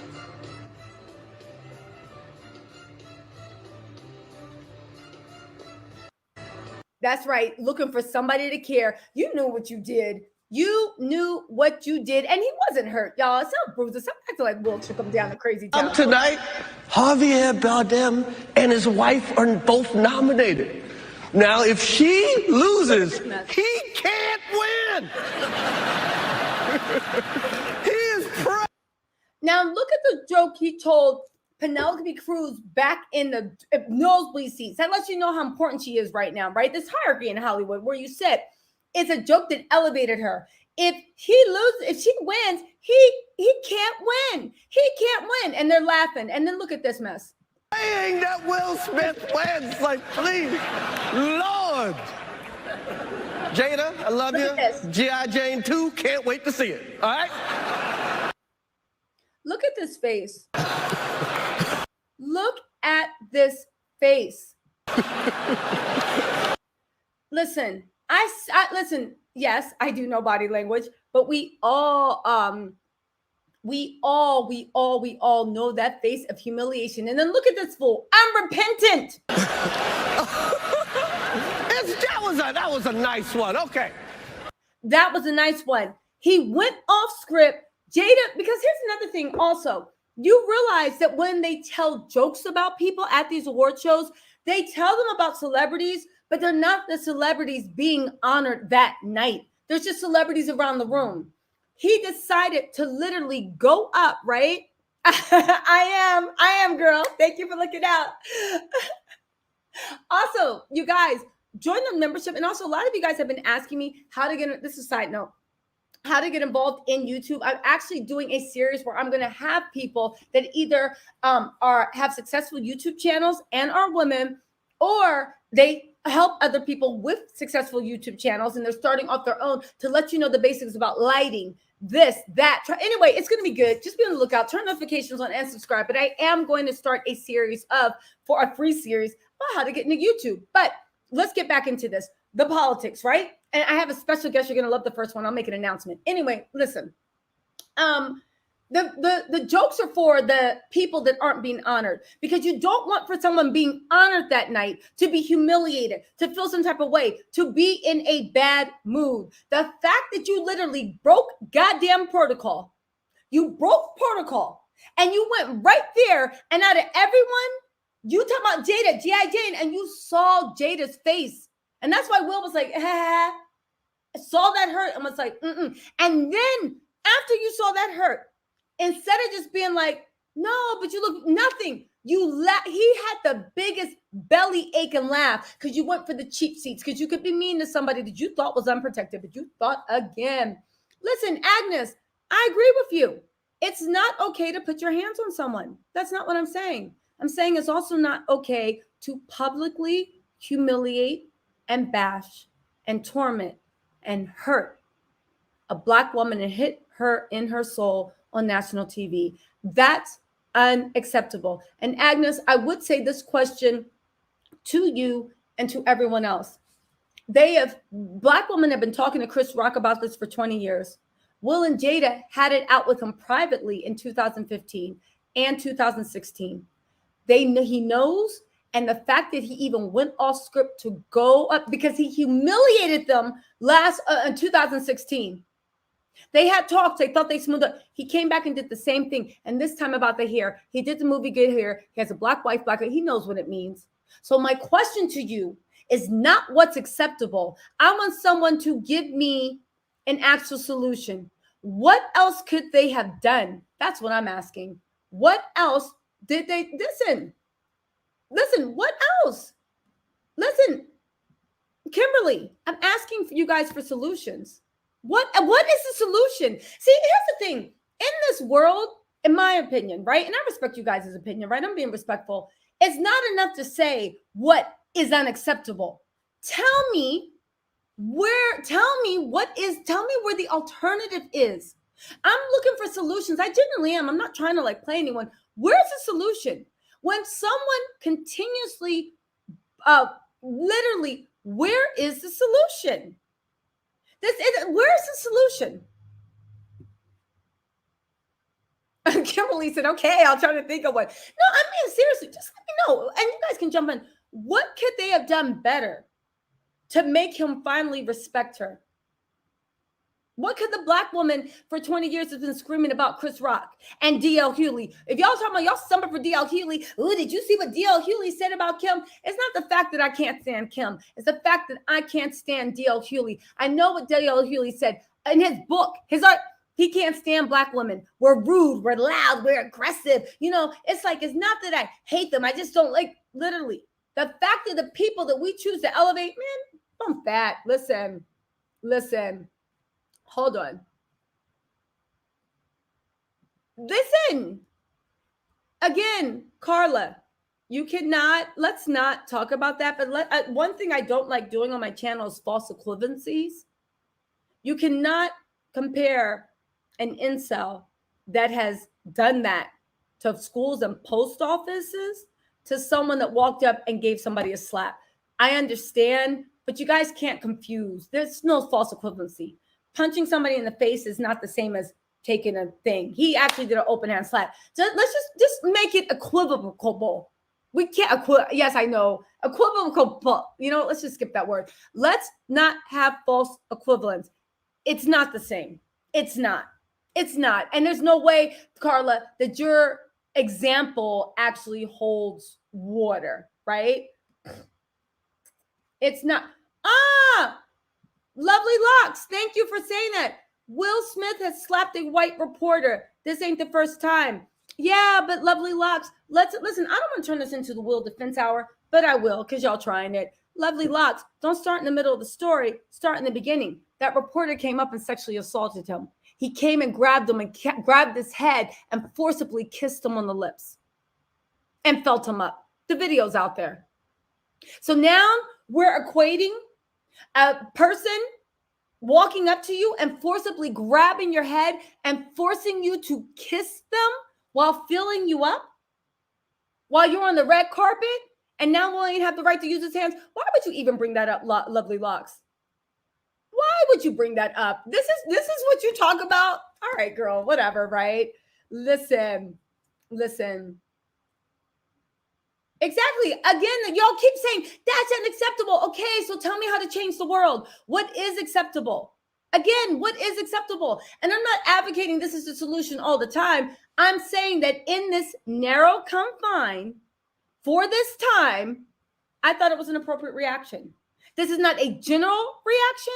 This is not the reaction, but I thought it was appropriate for what was happening, who it was, the situation, and the history between those people.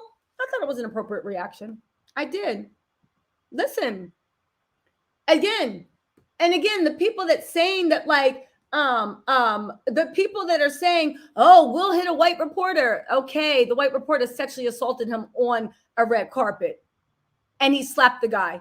He's forcibly, Google if you don't believe me. He grabbed his head out of nowhere, locked it in, forced him to give him a kiss on the lips, and then groped him. Would you wouldn't have done that? Please stop it. Now nobody got the right to defend themselves. Y'all stop it. Exactly. He could have chosen something. He could have even picked a joke that had nothing to do with her appearance. How about that? Everybody talking about what Will could have did differently. Can we talk about what Chris could have did differently? Don't forget, you guys, this isn't random. It didn't come out the blue. These people have a history with each other. And that history shows to Chris Rock humiliating Black women year after year after year. You know how many times we tried to cancel him? Nobody cared. It literally came with Chris Rock humiliating Jada. 2015, them having it out, having a talk, kind of getting cool 2016, but still not. And then he does this shit again. There's history. There's history. That's not even counting the other ways where Will posted. I think there was something about the Will and the August Agaline thing, and somebody posted something on Instagram, and Will said, like, listen, that's mine. I'm going to ride out with her. And Chris went in the comments and saying, damn, you an understanding husband. And Will literally hitting him back on the gram. This was on a public post being like, and I am, and I love her. Chris always comes for Jada. Always. And honestly, Chris gives me the massage, and this is me now giving my, like, I'm just waxing point. He gives me those vibes of the fact that when Jada was popping, you couldn't even be in her ear. And now you see, you know how the way guys are like, ew, like the way if they see someone and you were their dream girl, and then they see you looking a mess in the supermarket, or, ooh, look, you know, I'm popping and now look at you, your beauty's fading. You can't tell. I see Chris Rock for his works, right? Exactly.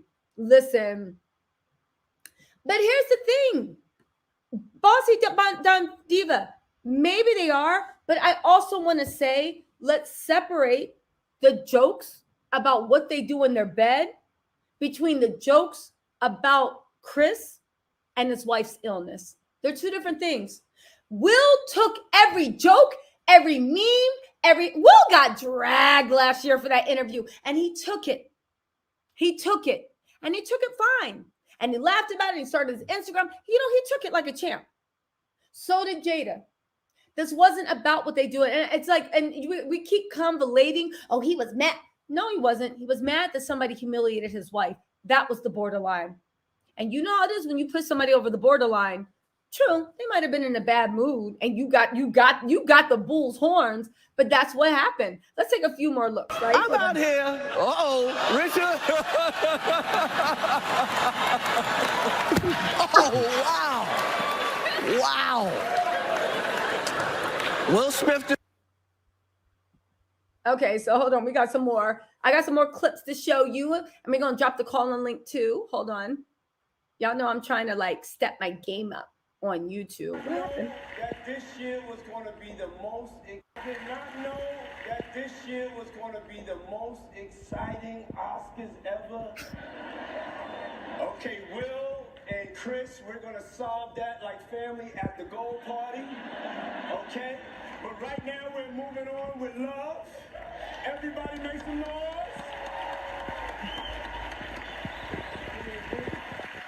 That's right. That hard, bro. Yeah, see, hold on. So two things, right?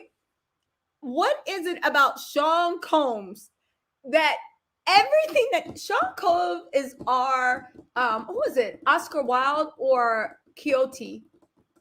Don Quixote. No, Oscar Wilde. He is our generation's Oscar Wilde. Everything that happens in pop culture, it literally has Sean City. Now listen, this we're gonna laugh a little bit because this was a skit that I found on Twitter about these guys talking about this is Chris Rock and his friends backstage after it happened. All right, let's take a listen. Y'all ready? That bad. That's what I'm saying. We can just go home. Don't lie to him, bro. He slapped the shit out of him, bro. You thought he slapped the shit out of me? He did, bro. Your head hurt. You said he slapped the shit out of you. I know. You said that. Yeah. Man, hell no, then, man. Come on. Hey, let me see my shoes. Let me see my shoes. Bro, Chris, man, we in the break. No, it's not too late. I'm saying, man. It's Like, over now. no, I was playing. I thought he was playing. I didn't know he was trying to fight for real. Let me see Will. Nah, Chris. How did you not know that? You not know that? No, go get You Will. should have did something while you was on stage. I didn't have no grip. I didn't think I had grip. Come on, man. I didn't know. I didn't know. That's not Come on, the reason, hey. bro. Tell him come on. Bro, No, tell him come on. Your family was out there, bro.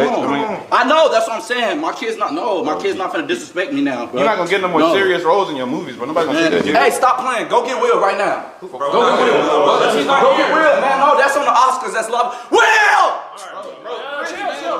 Will! Calm down. No, look, where he at? Where he at? Which way is he? Will! Let's just go home. I'm telling you, I'm ready to fight anybody in this family. Anybody. Jaden! You can't fight Jaden, bro. Jaden! No, because that shit was weak. He caught me off guard. I thought he was coming up there to shake my hand or something. I didn't think that joke was that serious. I was playing with Will! Bro, you know that's not something to joke about, man. Man, no, that shit weak, bro. All my life, bro, they been playing me like I'm a kid, bro. Everybody hates Chris. Every fucking thing I've been in, I'm not a joke, bro. Will! Everybody gonna forget about it, man. It's all good. It's all good. You my security guard. Yeah. Will! I don't know why I thought this was the funniest thing. So hold on.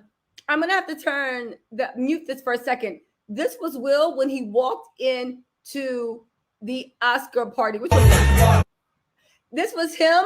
He's literally rapping. Ooh na na na na na. Get jiggy with. Let's go. I go. We don't see from people. Yo, they was having a party that night. Will was like literally. And listen. In the book, Jada says that one of the biggest thing was she felt super, super unprotected. He got his woman back. They on good terms. He protected her to the world. That's right.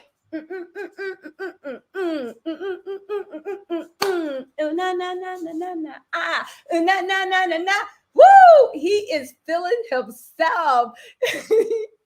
Listen, he is feeling himself. Everybody forgot about the red table talk means, even though I'm waiting. No, wait, hold on. This is actually showing you how much the crowd was with them. Don't forget, this is the Vanity Fair Oscar party. There's nothing but Hollywood elites in this room, right? So the crowd was with Will. And also, I do want to say that I can't wait till Jada has a red table talk about this baby, because you know she is. Ooh, bonus points to Jada. If Jada brings Chris Rock's dusty ass up there and sits him down. Bonus. Ooh, can you imagine if Jada gets Chris Rock and pulls him to the table? Girl, woo! Rim, thank you so much for that. So look, here's the speech. Let me unmute it. Hold on. Will Smith sent me water. He sent everything, man. We celebrate each other. We're really excited for you, Will. Thank you to Vanity Fair for having me here. Thank you to my brother Mateo. Thank you to Bacardi for having me here. I gotta play one more song before I'm out of here. Will, I love you. Let's go.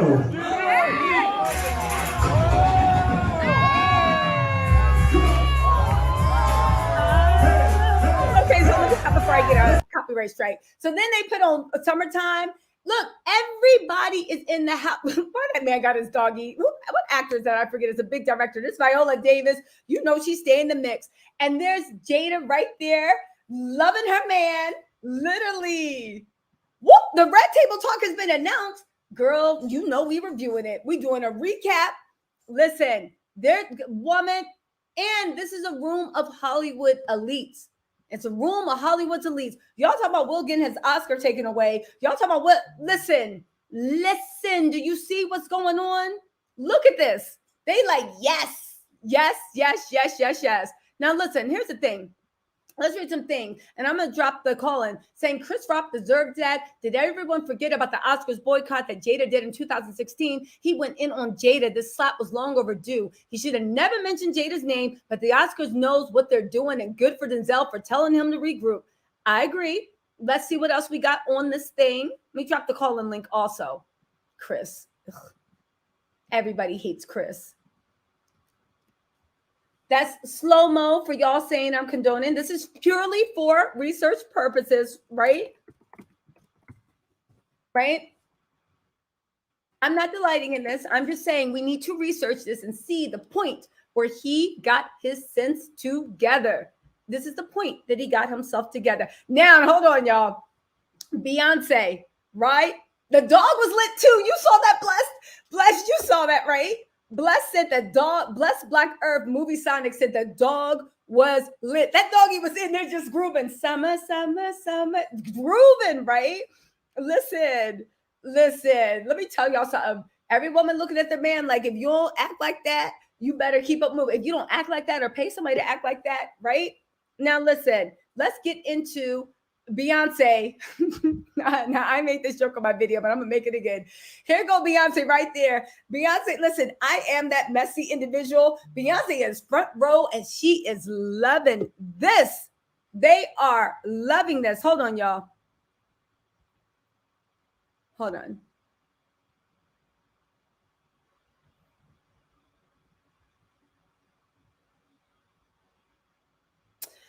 Hating. Anyway, the Academy announces, I just got some breaking news, right? The Academy announces a formal review into Will Smith after he slapped Chris Rock. The Academy condemns the actions of Mr. Smith at last night's show. Let me tell y'all something about a Libra's mind. We're about to get into this, right? Will was, hold on, guys. I see, I'm about to bring y'all up real quick. Will was always striving for something, because he needed the acknowledgement, he needed the accolades, he needed to be respected for what he brings to the screen, both big and small. Will is one of the biggest movie stars of our time. He's one of the most popular actors, and he is by far at this day and age the most beloved American movie star we have, right? Used to be him and Tom Cruise neck and neck, and then I don't know what happened to Tom Cruise. Where has he been at? And now it's just Will, right? They are the last of a dying generation of movie stars, but Will is keeping his legacy alive. He ain't going nowhere. They can investigate, they can announce, but I will say this, and this is going into a Libra's mind. Will don't goddamn care, because here's the thing. It's not like they would held an Oscar away from him. They gave him an Oscar. Everybody knows he got it. For history books, he got the Oscar, and this will go down in the history books. So if you take away the Oscar, it don't matter. You already gave it to me. I don't need the ring or the Oscar sitting on my mantelpiece. Everybody know I got it. Okay, fine. That's cool. Again, I don't mean nothing to Will, because Will is already sitting on many accolades. All he needed was that acknowledgement, and he got it. So I know the way a Libra's mind works. He could care the hell less. Take all this shit away, because everybody know I already got it. So my work stands for itself. And yeah, I can't put the trophy on my mantelpiece, but I don't care, because it wasn't even about the trophy. It was about me actually proving to everybody and me reaching one of my goals. Now that I've reached it, okay. It's like you climbing the Mountain Everest, and then I'm telling you, you're no longer allowed to climb Mount Everest. That's fine with me. I won't climb it. Okay, cool. I already climbed it. I took the pictures. Everybody knows I climbed it. Okay, I'll stay off your mountain, right? Also, let's be real too. Anyway, we'll talk about the inter-politics of this and that, but Will don't care. All right, couple more things, and I'm bringing everybody up, right? Here we go. Hold on. Oh, Dr. Payne, I'm just want to show this real quick, and then I'm going to start bringing y'all up. Here we go, right? We literally got Beyonce looking messy, and we got Jay-Z with his PTSD looking stuck. He's stuck. He got PTSD because he's like, remembers. He probably was like, where? Look at Nicole. Nicole Kidman is just like, oh my God. But she's loving it too. This literally, again. And you know what? I don't understand how people don't see the difference between, and there's another thing I wanted to bring up. a lot of tabloids were like, Denzel pulled him aside and gave him a talking to. Does this look like a talking to you? Does it look like he talked to him? Does this look like a talking to? It does not. No, ma'am. No, ma'am. I'm just saying. I'm just saying. So we had all that. We had, they having, everybody's chilling. Everybody knows Chris is an asshole. And you know what another thing is I find funny? That a lot of y'all got so much sympathy for Chris being publicly humiliated. But the fact that Jada was publicly humiliated, to you, you're like, oh, but that doesn't count. Ask yourself why. Ask yourself why her pain and her mental anguish wasn't as much as physical. Because everybody knows, no, just ask yourself that. Ask yourself how come every time he calls somebody out, when he asks Oprah, oh, is that your real hair and all this other stuff?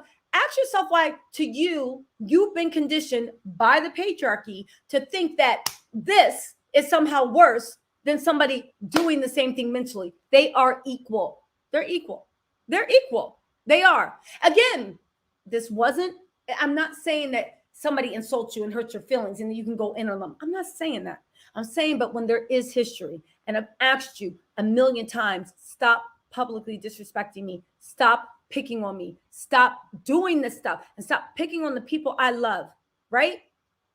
Tell me why you guys still don't equate that with something, right? Okay, now I'm just like replaying the image over and over. Hold on, y'all see my screenshots from the phone. Let's bring some people up here. We got Nola. Hold on, who we got? Hey, what's up, Nola? We got Mercy, we got Katrina, we got Miss P, and of course we got, where's my baby? Dr. Payne. Nesta. Hold on, let's bring Dr. Payne in. How many people can I bring in? Oh, I'm limited. Hold on, Dr. Payne. Oh, wait, there you go. And we got Dr. Payne. All right, so listen, let's hear what everybody has to say. We'll start with Nola, then go to Mercy, then go to Katrina, then Miss P, and of course, Dr. Payne. All right, y'all, what y'all think of this? All right. Now I'm gonna just say this, Tisa.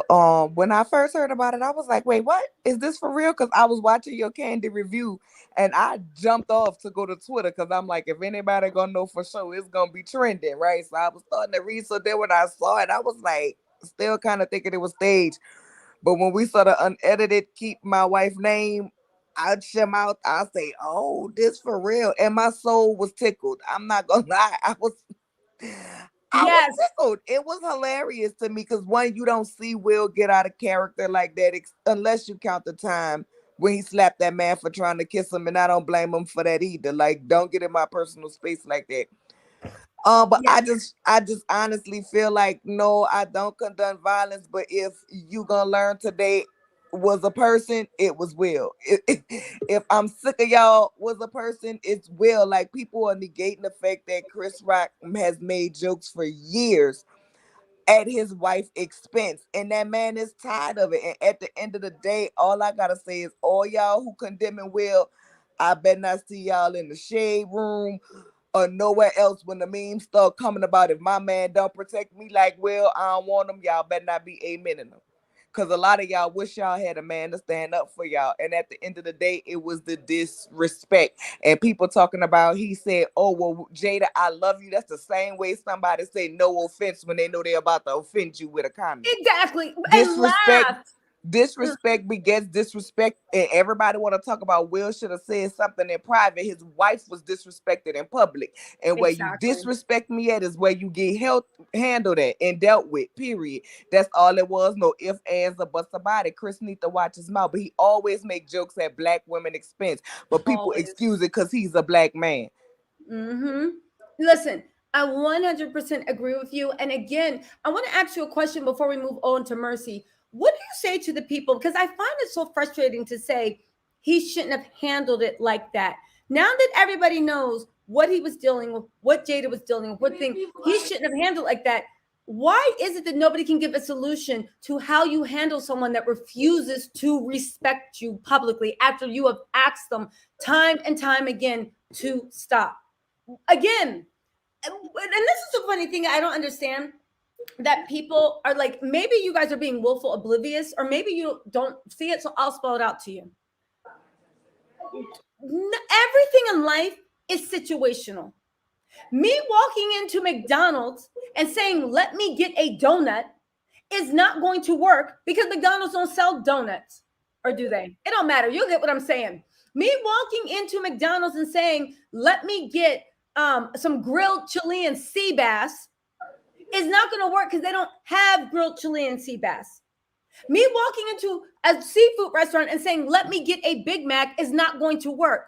Why are you guys acting like in life there is one size fit all? When you are being disrespected, everything is situational.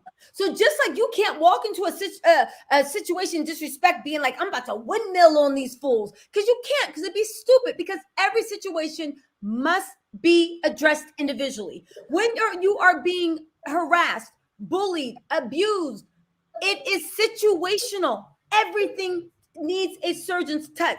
There is not one way to, it's like an argument. There's not one way to win an argument. You need to listen to what the person's saying, realize the facts, and then formulate what you're going to say. So for you guys literally keep saying in a simplistic way, you're advocating this. I'm not advocating anything. I'm saying in this narrow circumstance, for this narrow set of facts, by narrow means these specific facts. So what happened to these people? I find in this narrow circumstance that this was a perfectly acceptable response, given the history, given the situation, given the public nature, and given the options that the person that was inflicting the first trauma, which was Chris Rock, the options that he presented the people that he's basically been bullying and harassing every time he sees them on a stage in a public forum. Okay, so stop that dumbness. You're advocating this. The way my mind works, I don't ever advocate there's a one size fit all, because it's life. Grow up, guys. Life doesn't work like that. The same way you can curse out someone that cut you off in traffic, don't mean you can go, and if you're at your job and your boss cuts in front of you, you can and then you can curse them out. Stop acting like there's one size fit all. It's situational, people. And in this narrow circumstance, I stand behind what Will did. In this narrow circumstance, I stand behind Will. And if I was ever in Jada's circumstances where someone that's been publicly humiliating me, bullying me on my special night, publicly, I'm not even in America and I was watching live feeds on the Oscars, publicly humiliated me on a worldwide stage, on live TV, and this was the situation, hell yeah, it's an acceptable response. And if it's not, I want all you people to tell me what would have been a better response. You know, Will, Hip Hop Inquirer said, Will handle the way he should have handled it. Again, I agree with you in this narrow circumstance for this fact set. But what do you say to people? I want to ask you, Nola Reeds, what do you say to people that's just like, oh my God, it's never the answer? Why do you think people have such simplistic views of life and how to navigate life?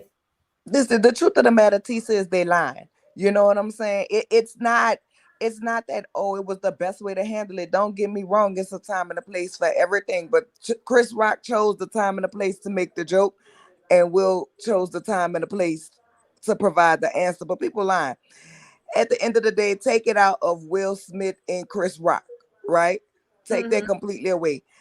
And somebody is disrespecting somebody you love, that you've been having beef with, that you've been have issues with, and every time they play in your face as a regular person, it's gonna come a time where that breaking point gonna come and you're gonna be sick of it. But because these are celebrities, we expect them to not be human. And not everybody want to walk around here talk about get out your feelings, but human people have damn feelings. So that sentiment don't make no sense. Will is still a man. I don't care. Oscar, no Oscar, actor, no actor. One thing he is first and foremost is a man, a person, a human being. And you're not going to keep watching somebody disrespect you, let alone disrespect your wife multiple times. And y'all done had, if you don't know the history, then you don't know the history. Will Smith done already told this man about playing with him and his wife. His sick wife. Quiet. Yes. He already done did that. He already did that, and Chris Rock came back and did it again. So therefore, he already tried coming to him peacefully, for those of you who don't know, and he continued to do it. So it is what it is. And in this instance, Will Smith chose to be Malcolm X and not Martin Luther King, and I ain't mad at him for it. I'm not mad at him either. Again, and who said it? Somebody said like, oh, so I'm assaulting a man of no harm or violence is okay now, huh? Raheem, thank you for commenting. But I just want to say, since you want to be disrespectful with clown emojis to people, like, listen, you guys, keep it respectful in the chat. There's no reason to disrespect each other. We can be respectful and agree to disagree. But I will say this, Raheem, you have been brainwashed by the system. I pray for you and your loved ones. If you cannot understand that there's different type of warfare that people wage. And as a woman, we know more than anything, and as our people, right? We know more than anything, psychological and words can be just as heavy.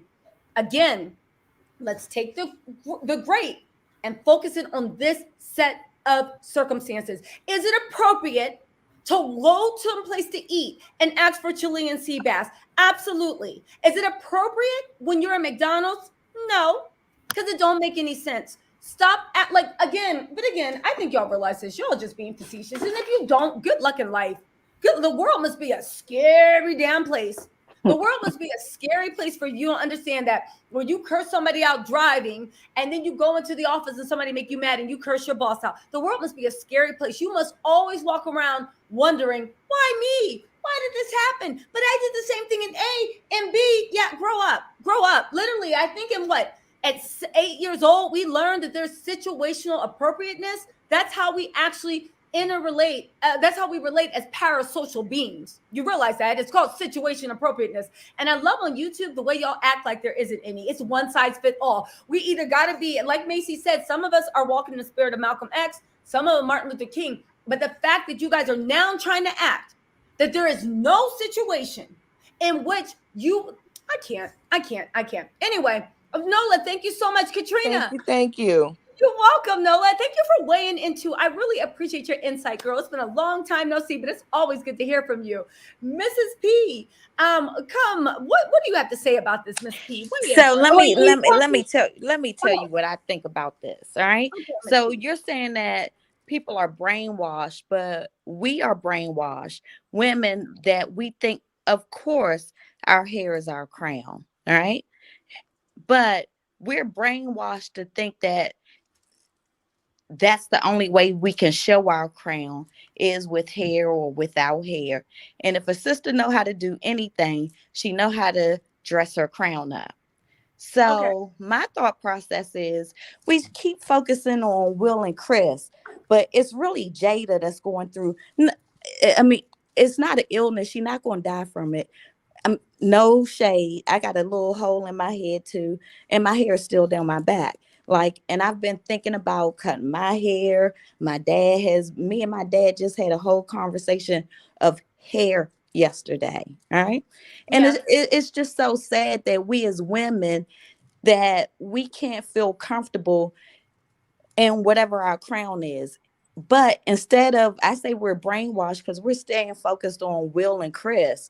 But for real, if we really cared, if we're really down for what Jada is going through, then right now everybody should be rallying around Jada and not so focused on Chris and Will. The behavior. Yeah, go on. The behavior was unacceptable. I mean, I grew up like, I'm a Virgo. Jada's a Virgo. I mean, I grew up with Jada. I wanted to look like Jada. You know what I'm saying? Instead, they said I look like, what's that girl's name? Perez off of White Girls Can't Jump, but White Boys Can't Jump. What's her name? I didn't see that movie. You never saw a white man? White man can't jump? Oh my God. Okay, well, girl, watch that one day. It's really funny. But really, we need to start the hair thing with Chris Rock. When he did that, I permed my hair for years. It would never grow past my shoulders. All right. And then once I stopped putting they called it conch. Malcolm X was putting conch in his hair before he went to jail and found a lie.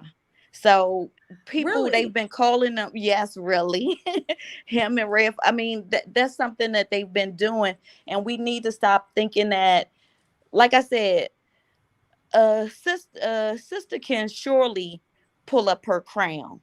She can make her crown beautiful. And we need to stop letting society, we're brainwashed to let society think that our hair has to be down our back. Like, I want to cut mine off. I'm just thinking about the right time of the year so that I could wear it natural the whole time with a short haircut and not do anything extra to it. But I want to feel comfortable in who I am. And Jada, for a long time, was still covering her hair up. And I would think that once she decided to come out without any hair on her head, she was feeling a certain comfort zone. You know, so she and G.I. Jane was a top selling movie. Girl, stop. You tried It it. really was. I didn't go to see it, but they loved the white girl. What was her name? I can't remember. I have to admit. They I loved know, her. Mrs. P. I was like, that's fair. And it was a tough girl. Stop. You tried it. Stop No, they it. did love her. I forgot her name. Somebody on here know her name. They loved her. She played the alien too. They love My Demi dad- Moore because it's No. Demi Moore. Duh. I'm sorry. You're right. No, People are no, here's the different. thing. I'm just saying. No, here's the thing. My dad told me that during that time with G.I. Jane, they clowned Demi Moore, saying she looked ugly and mannish. That was, you know how like whenever somebody goes for an Oscar, even though we clown the movie now, she was going for her Oscar. You know, every time someone goes for Oscar, like with Holly Berry, Monster Ball, they look like they just been like slapped around, just got off of the refugee camp. Like they look like hell, right? Charlize Theron made herself ugly for whatever that other show was for the Oscar. G.I. Jane, Demi Moore was making a serious attempt to ugly herself up and look ugly and manly because she was a sex symbol. And Chris Rock knows that because he was alive during that time. And listen, I understand that Chris Rock's defense now is, I didn't know she had alopecia. All right, fine. But what does it have to do with you literally? How does that make it acceptable for you to try and humiliate her by implying she looks ugly and she looks mannish? And so the other girl from Alien, they sold a lot of G.I. Jane sold a lot of, they probably one of the top selling movies, all right? And so was the young lady from Alien that looked a mess too when the little thing came over. But the thing about those women is that they are white women. And those people, that was seen as artistic expression. Well, hold on, you guys. I agree with you.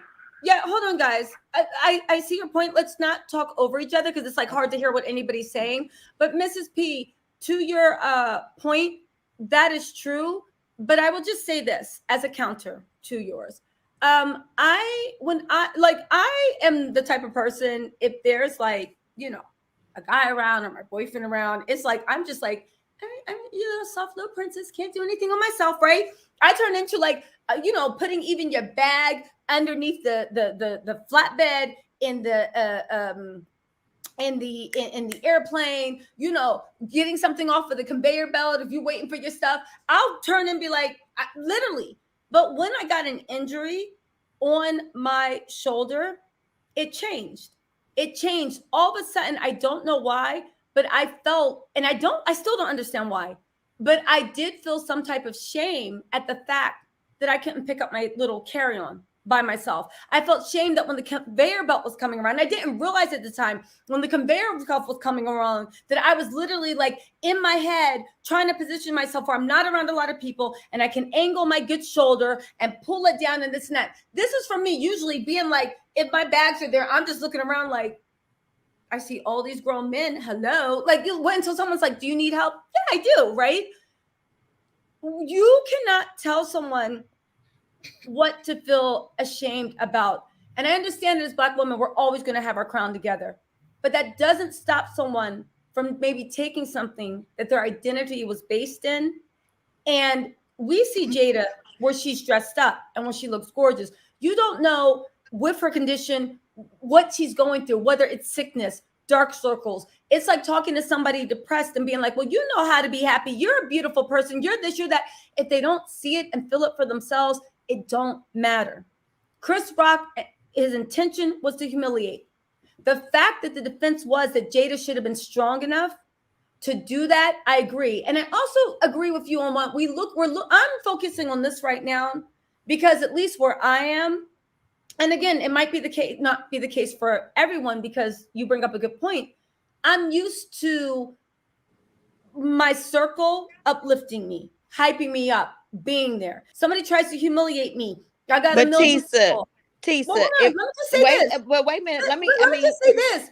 I was trying to say with the Chris Rock and Will Smith thing, I think it's part of a larger conversation where who are people when the man's protecting you for someone that continues to disrespect you and publicly humiliate you and will not back off. I think that he did a good thing. Again, in this situation, my heart goes out to Jada. I think Jada already has a village. I wanted to talk about It's Finally Nice. We talk about protect Black women, that somebody actually got up and protected Black women. And sometimes you protect us with your words. Sometimes you protect us with your smarts. Sometimes you protect us with your labor because you out there hustling and working and putting food on the table. And sometimes, in limited circumstances, where every other way doesn't work, sometimes you protect us in other ways. It's not a one size fits all. But you don't embarrass us. So he embarrassed them on a worldwide stage. I don't think he embarrassed them. I don't think he did, because you know what? Real gangsters move in silence. But he's not a Chris gangster. Rock still would have got his, and nobody would have known if it was just to protect my wife. Wait, but how? Right? But you publicly humiliated you. If I you didn't public, oh no, he publicly humiliated himself. Also, he publicly humiliated Chris. When you point a finger, there's 4 fingers pointing backwards. Girl, when he humiliated, I would never want my husband going up there acting no clown on no worldwide. He could have heckled him and said, "I bet you ain't married." He could have heckled him. If one moment makes him a clown, then all of his life he was nothing but stellar in his career. And if this moment makes him a clown, then the people who think so always I still love Will. I ain't gonna stop loving Will because of what happened yesterday. That doesn't make me say, oh no, Will, I'm done. I mean, it doesn't make me say anything like that. I still love Will. But what I would have wanted my husband to go up there and make more of a spectacle, to bring it on a fronter stage, would I have wanted my husband to do that? Definitely not. Well, like Tisa said, everybody's marriage is different. Everyone's marriage is different. I mean, but if we're talking about that person's, their self-esteem, their inner feeling, I definitely would not have wanted. Now this stuff going to drag on for however. And Jada, but here's the thing. I understand that, and you bring a different viewpoint. But I will say, because we have to talk about what the people in, because I feel like now being on YouTube, I realize we take a lot of our own experiences and we project. You talk about humiliation. Maybe you would have been humiliated. Your husband knows, and he would have handled it in the way that you like. Jada was bopping. And Jada looked at, I got a picture in the deck. She looked at Will with a look of love. Jada was fine with it, and she appreciated it. And that's the type of love and protection that she wanted. Now, you might think that Will played himself. That's fine. I'm sure there's a lot of people that think, but you're giving your opinion. I mean, like when I do have a husband. For the callers who want to know, I got a husband, I got brothers, I got uncles, I got play cousins, I got play brothers. You never know how somebody walks. So don't assume and me for one, definitely don't like violence, especially against men, because men they're not like women. Like a lot of times women are emotional and men aren't so emotional, but they can get heated a little faster to me. And then it can become deadly. So some things don't need to be said or done. He could have punched my man. It was a slap. Hold on, guys. I love my man to be a bastion of just like my dad. You are a rock. Things do not affect you, because you are the leader. And if you acting like everything going to hell, then what am I supposed to feel like, right? However, when it comes to someone, if I feel, because here's the thing you're saying, Jada felt humiliated. Jada wanted to be protected. Jada approved of the way Will protected her. I didn't say that. I didn't say that. No. Well, I did. I'm not, listen, listen, if Jada was humiliated, she put on a good front, because the way they were looking at each other afterwards, the way she was smiling, the way she was stroking his face, the way she was dancing at the after party, I know they had the best night. They probably still having a good night. They're going to have a good week, a good month, probably a good year. They are back in love. It's honeymoon time. What I'm saying is, the one time that again, this is my own value code, that it is okay for my man to lose his damn mind as if he sees tears falling down my cheeks. That's right. You better protect your perfect princess. And I'm just saying, and again, it's not a one size fit all. Different tools for different situations, right? But when you dealing with some goddamn hard, stubborn earth that won't crack open, you cannot use a book or a toothbrush or if they know. Sometimes you got to get out that goddamn shovel and start hitting that dirt. But really quick, I want to bring on Dr. Payne Nestor and then Mercy, and then we got Grandma Mason. What's up? And we got Jay Moore Reed. Let me just start. Hold on. Let me just start taking people down. Katrina, did you already talk or no? No, I haven't talked. Okay, I just have two things I wanted to say. Yeah, go on. First thing, I'm not getting your notifications whatsoever for the last like 2 or 3 days. Oh, that's so weird. But also, everything to me is a wash. Chris had it coming, and honestly, I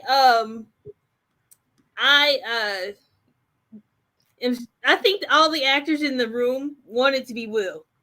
You know what I'm saying? Because they always get roasted at these things. Ricky Gervais, he lives in a literal bulletproof house where he has these special blinds where he presses a button. If he feels scared, they come down and block all the windows because of his comedy. So I was kind of shocked it hasn't happened before.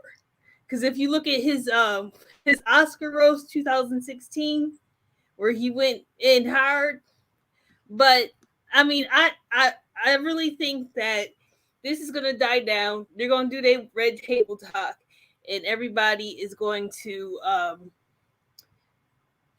don't think his career is going to suffer. I don't think Chris is going to suffer. I feel the same way I feel about Chris today and Will today that I did yesterday. To me, you know what? That's a good point. A lot of people do. Again, I like the way that you're fair, where you're like, it was a wash, right? It was a wash. And I happen to think, like you said, it was a wash, that Chris only left Will with a few options.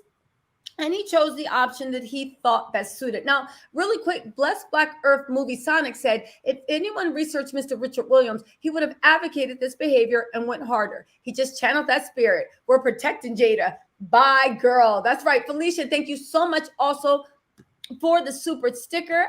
Thank you, Blessed Black Earth Movie Sonic, for the super chat. And Felicia, thank you for the super sticker. And do I have anything else? I just want to get through the super chats real quick. Ooh, there's is that one?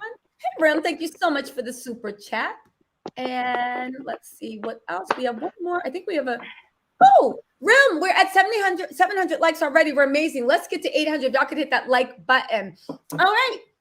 Let's see. Oh, Dr. Payne Nestor. What's up, girl? Weigh in. Hi, everybody. Hi, everyone in the chat. Hi, I love the different opinions, and I have to check myself, Tisa, because you're so respectful for everybody, even when they don't agree with you. But let me just say this. Chris Rock had it coming. He had it coming for the longest time for various different things he said. You guys remember the joke he made about Michelle Obama before the election? Before Obama was president?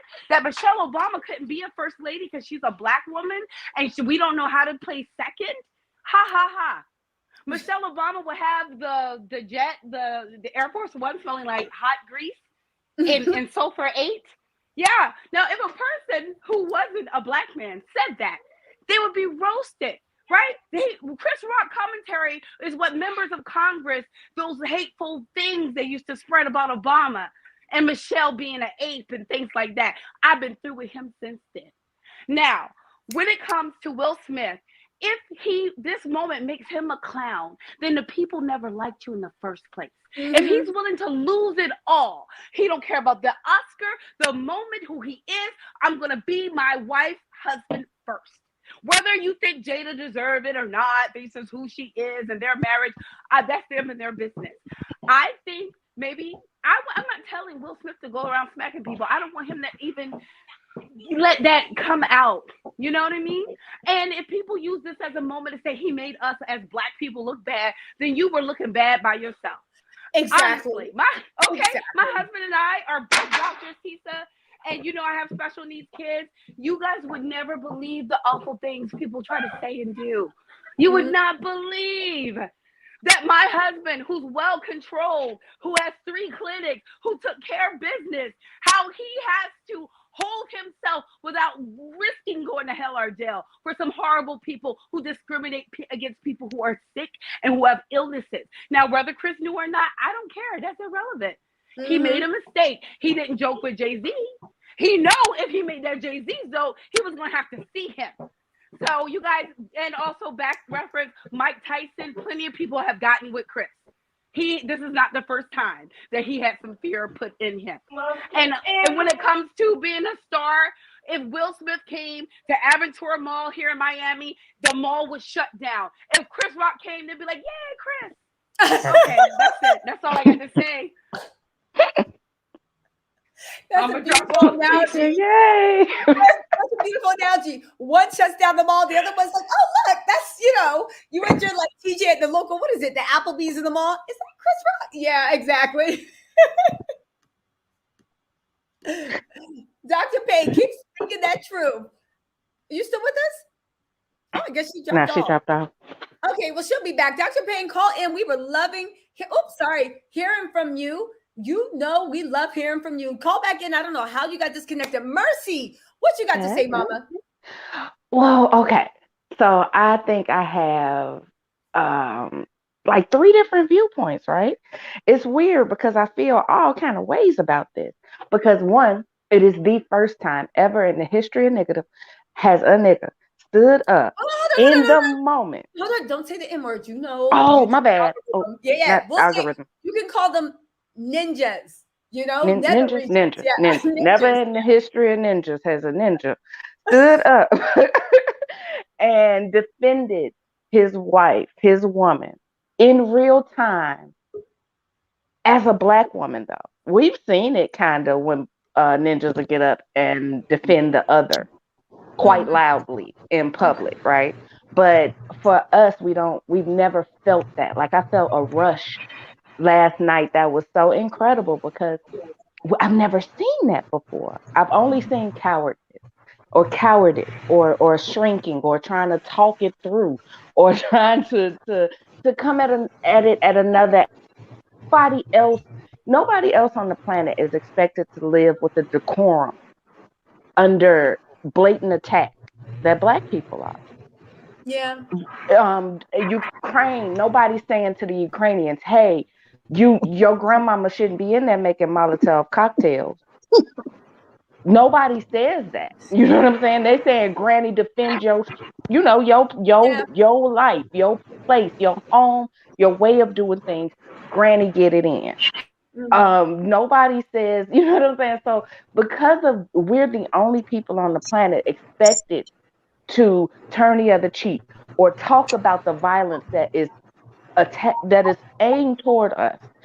Violence of, like you said, levels of violence, emotional, physical, psychological violence, all kinds of violence. We're expected to have the best decorum you ever seen. It's godlike decorum. Like we can't have any bouts of emotion, any or not emotion, substantial emotion that other people can have. With no problem.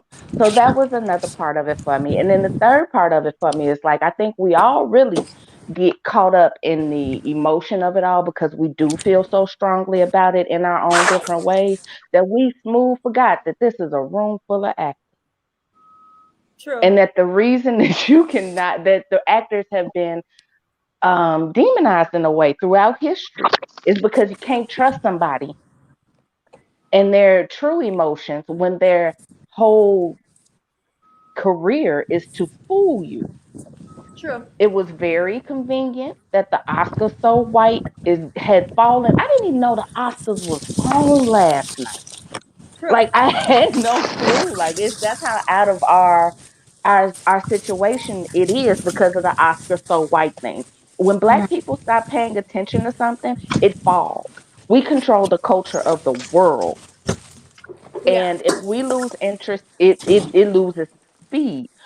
What happened last night was very convenient that the two Black men got into it on stage. Did you see the way that the whole thing, like at the right before Will hit Chris was smiling?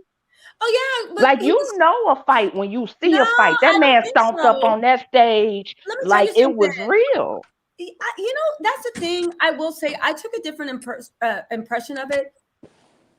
Chris is, in my mind, from what I've seen, is so used to taking the cheap shot joke at Black women and so used to being unprotected that he really thought that he could literally make a mockery of the only powerful Black woman sitting at that table while her husband was sitting right there.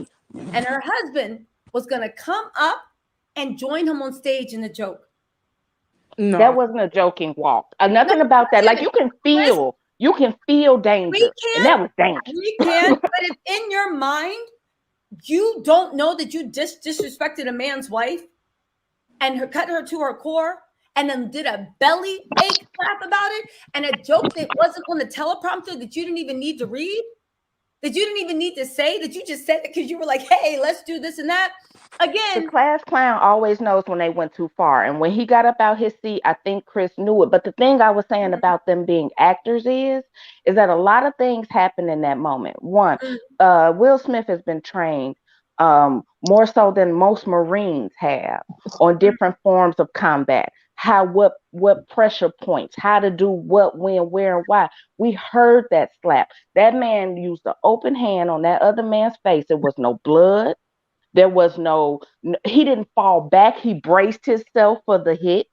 When you put your foot behind you, you're bracing yourself for an impact. And I watched it in slow motion. He put his foot behind himself and he braced for that impact. The way that he recovered instantly. Oh, Will Smith just smacked the shit out of me. Like, that's not the way. That's not the way real life works. That's how scripted life works. Miss So I Tisa, just saw something. I wanted to staunchly agree with you. I just felt like the way Chris was standing, he was not prepared to be hit, and he was not prepared again for a Black woman to be protected, because it is so rare that was not even his recovery from it was like, that never happens. And also, like, he kind of took it on the chin, like, okay, that happened, that never happens, but let me take my lickings because I deserve for that to happen. Yeah, like, no, he exactly. didn't even move. No, listen, I agree. Again, Mercy, you bring up an interesting theory. Maybe it was staged. I found it completely authentic. I do want to say a couple of things because I want to get everybody in to talk. Mercy, thank you so much for giving us an interesting perspective. I didn't consider that. I still do think it was really, really authentic, but it is something for the conspiracy. A-list actors. Exactly. I mean, you make some good points. I just thought that it was a very, very real thing. Really quick, Brayson said, I'm a language Nazi. I want to take your how to start a YouTube channel to help YouTubers learn how to speak English properly, not use words they can neither understand nor pronounce. I'm quite serious. Brayson. Hi, Tisa. Brayson. Listen, you guys, you guys don't need to know about my life, but I will say that I am highly, highly educated. And that's not a soft flex because my student loans, right, are like, why do you go to college so much? But I will say one thing. You guys, we have to get out of this mentality that in America, there are regional dialects. I know I have dyslexia. I have a tight tongue. I don't judge people for the words they can or cannot pronounce. But the height of actual intelligence is not belittling someone for what they can pronounce, not belittling somebody. It's literally using your intelligence to bridge the gaps and understand what they mean. It takes a very simplistic mind when you say chukin and you're pointing to a plate of chicken. We'll be like, what? Say the word right. I think it's a very simplistic mind. I do think that if somebody does want to flex and teach someone and really stunt on somebody with their intelligence, then use that intelligence and stop trying to talk down to people and really just, what they mean. They're trying to have a conversation, and it's not about the words they pronounce right, stumble over, or whatnot. It's literally about their thoughts and ideas. Because if you look at this world and how it's messed up, and all the politicians and their silver tongues and their grasp of the flowery language, it don't mean anything. So again, I would just counter that it's not a brag to say that you are that you get educated over words, when literally that just shows that for whatever reason, if someone does not say A, B, and C, you lack the comprehension skills to actually know what they're talking about. So level up on your comprehension skills, and I think that'll help your conversations in general. Okay, so who is next? Lisa, can I say something? I've been waiting for a while. Hey, Carmen, what's up? Hi, how are you? Pretty good, Mama. I just want to say that I don't agree with the way that Will handled it. I think that we are so in the need of protection as a community that we are latching onto this as a display of protection, when it really is a display of frustration with just having the media come at his family. And I think that, yeah, he was trying to protect his wife, but overall he was just frustrated because there were so many other options he had available to him to protect his wife. He could have got on that stage and affirmed her. He could have gotten on that stage and said, baby, I love you no matter how you look. Damn, baby, you look good in that green dress. There's so many other things that he could have done. They could have got up out of their chairs and left the room together as a couple. He had other options that he could have chose, but he chose violence. And I'm very disappointed that we as a community go to violence as a way to resolve our conflict so many times.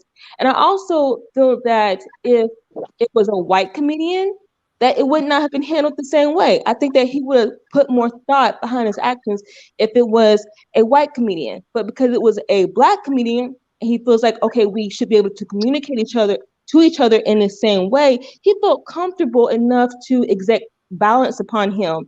And that's just not okay. I cannot condone the fact that he went on stage and struck this man. And the only reason why he's not in jail right now is because of his power, his celebrity, and his money. If it was anybody else, they would have been in jail. They would have been arrested on site.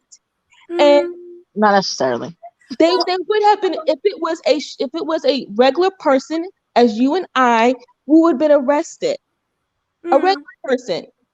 And I also want to go back to the Jada thing. I did not like Chris's comment. I thought it was tacky. However, I don't think that it was an attack upon her as a Black woman having Black hair.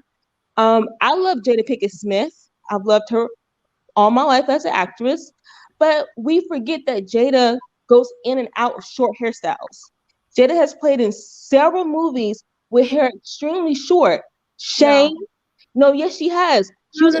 I mean, in 2016, and you can Google it. She's been very, very vocal about her pain.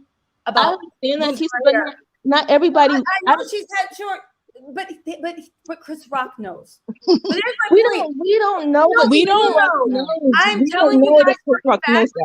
I'm telling you for a fact he knows. I'm telling you for a fact, and I'm telling you for a fact that they have had several conversations and they have beef. I'm telling you for a fact. I'm not saying that they don't have beef, but what I'm saying is we don't know 100% that Chris Rock knew that she had alopecia, because I didn't know that she had alopecia. Okay. So when she was wearing her hair extremely short, I thought it was a fashion choice, because Jada has always been the actress that did not rely on her looks. She's always challenged fashion. She's always been avant-garde. She showed up in several movies with extremely short hair. She was in Shane with extremely short hair. She was in Tells. Even in Short That's So Different, bald are two different things. I understand that, but I'm saying as far as understanding why someone styles their hair in the manner in which they style it, she is known for changing her hair quite often. And so I'm saying that it wasn't. I have a question for you. If I could just give a question to you, because you bring up some interesting points. Okay, let's just say everything you're saying is the correct fact set, right? But then how do you explain the look on her face when he made those comments and he belly laughed and said, I could have said worse? I think that the comments, I think he noticed. So now he don't notice what again. To Chris Rock, a grown man that has been dragged for 20 years by Black women on whole. Twitter, we tried to cancel him. We tried to do this. You might not be aware of it, but Chris Rock knows. He saw the look of humiliation, and he didn't stop. So again, even if everything you're saying is actually like that is the fact set, why are we making so many excuses for he didn't know when the most logical assumption is you knew something was off and you knew that you cut somebody to the core and you went off the script to get that dig in? Why was calling her ugly and unappealing so important to him? He didn't call her ugly and he didn't call her unappealing. G.I. Jane, when my dad was told, and you can Google it, the reason why Demi Moore thought it was because it ended up being a horrible movie. But the reason why she thought it was going to be so is because she was shaving away all her femininity and all her sex appeal by going bald. And Chris Rock was around that time. It's like saying that Halle Berry wasn't supposed to look haggard in Monsters Ball. She absolutely was. And looking haggard is one of the reasons why she got that Oscar. So Chris Rock knew what he was alluding to. Will knew he was alluding to. And Jada, when she squinched her face up, because Jada's of that generation, knew what he was alluding to as well.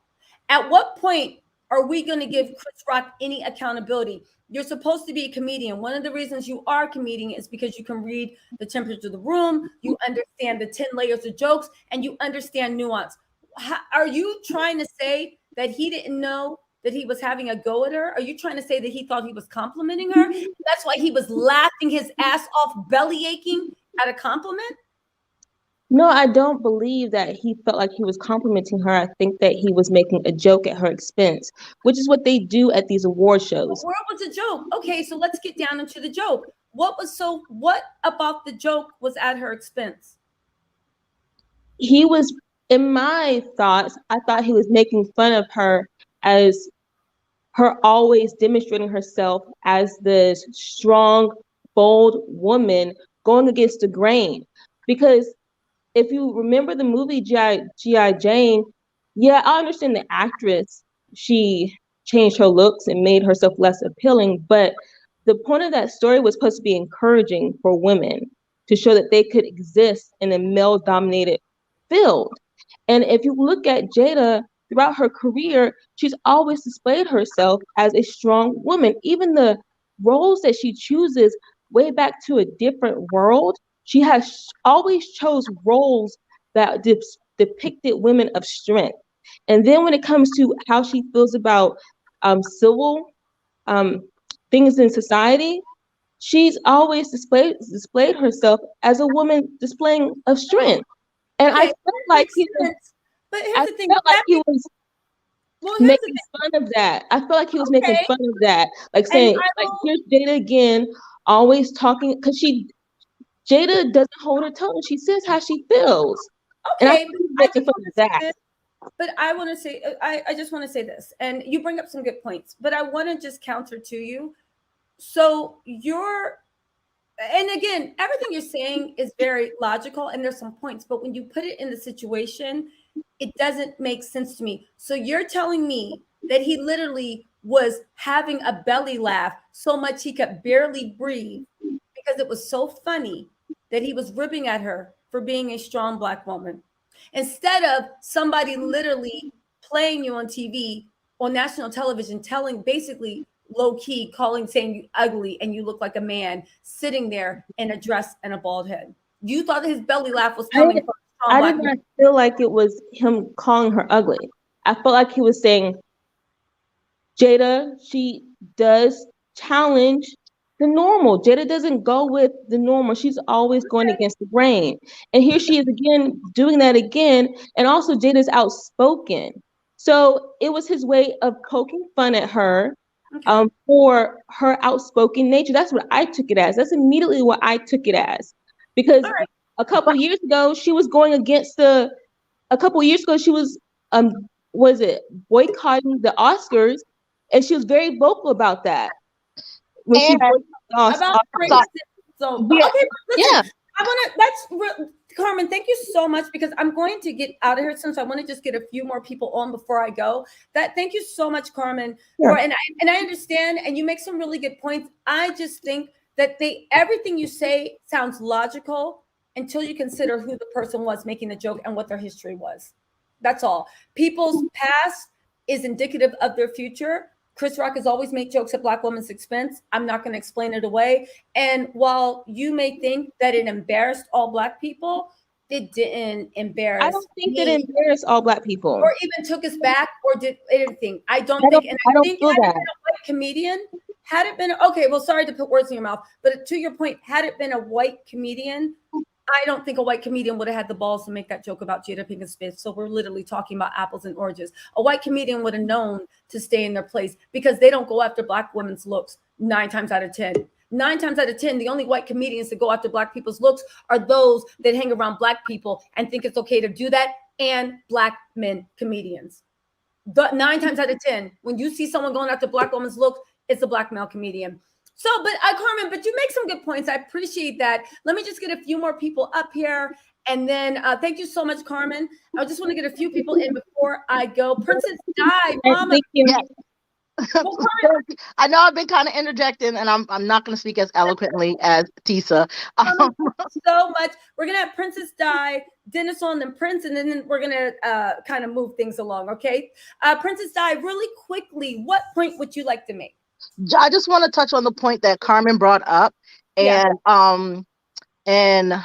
to what's the word? Once again, I'm not as eloquent as you, but to I just to combat what she said, and she kind of made it really plain, and it made me think, wow, if Jada is this Black strong woman, he took a dig at her Black strongness, and he belittled it on a public platform. That alone lets you know that he didn't respect her, he didn't respect Will, and he didn't respect what she stood for. And that was a slap in the face. And that was a slap in the face to Jada, and that was a slap in the face to Black women. And that's why Will had to slap him in the face. Yeah. I completely agree with you. Gloria Agatha, thank you so much for being a member for 6 months. Gloria says, to your point, Princess Di, we need to get rid of the strong Black woman narrative. You can't talk trash about a woman because you think she's a strong Black woman. Exactly. Next caller. Again, I get what Carmen was saying, but Princess Di, I agree with you. Even if that was the case, which I don't think it was, I think he was taking a dig on her. Most people, Chris Rock's age is like he was 100% taking a dig. But no, I don't think that is acceptable. It's not a riff. And especially because it's Black woman, we keep saying it's not funny. We don't want this narrative. Half the pain we go through is because of this narrative. Stop it. It's not funny. If we can respect that, and I use the LGBTQ because that is the newest community that's just like, we exist. You cannot disrespect us. Why, if we can, as a nation, do that, which we should, right? I'm not saying it's a Person Olympics. Why can we not extend that same courtesy to the Black women?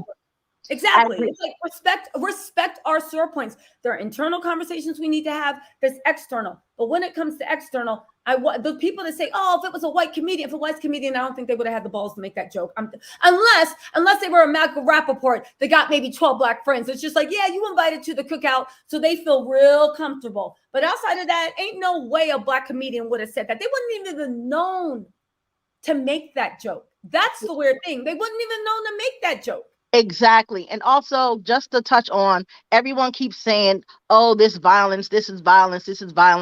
It's not violence. When you stand up to a bully and you let the bully know that I had enough and you're not going to continue to bully me, and you slap them or you beat them down, not only do you let them know I'm not the one, but you will never belittle me again. You will never bully me again. And to everybody else that's watching, that has watched me get beat up on for years, this is a message to you. Try me, because I'm going to slap you too. Princess Di, I know that's right. Listen, you guys, that is right. Like I said, it's situational. In life, there is not a one size fit all. Stop acting like, because I said, I think you did the right thing in that thing. Are you saying that if somebody stands up to the bully, oh, you're condoning violence? No, it's situational. Now, I will say there is one situation we need to talk about. Y'all, we need 4 more people to sign up for the super chat. It is my members only. It is only $4.99. If you like listening to stuff while you're in supermarkets, while you're grocery stores, if you like podcasts, y'all know I can talk. Usually we get funny, we dragging people, we talking about stuff. Sometimes we have serious talks, but mostly on the members only live, we just getting into the gutter, right? But it's fun. It's super fun. It's $4.99. You can cancel it anytime. We just need 4 more people to sign up. Come on, support a Black business, all right? Support a Black business. Also, we got Dennis. Dennis, what's going on? How are you? Tisa, can you hear me? Yes, we can hear you. What's going on? No, I'm going to concur with you, and I want to say that Will did slap a white guy on the red carpet years ago when he tried to kiss him. So I don't know if people remember that. So don't think, and he didn't get arrested. If you disrespect a man, wherever you're at, that's how you get corrected, right in that spot. And he disrespected his woman on national TV. Why go wait till you get backstage and try to correct the matter? Correct it right there. Chris, like you said, Chris is notorious for disrespecting Black women. He does it more than most do it, and it's uncomfortable to watch. And the reaction on Jada's face when that happened, I felt for her. And I don't think he could have went home and not got, if he didn't do anything, it would have been easier at the household. So Will did what he had to do.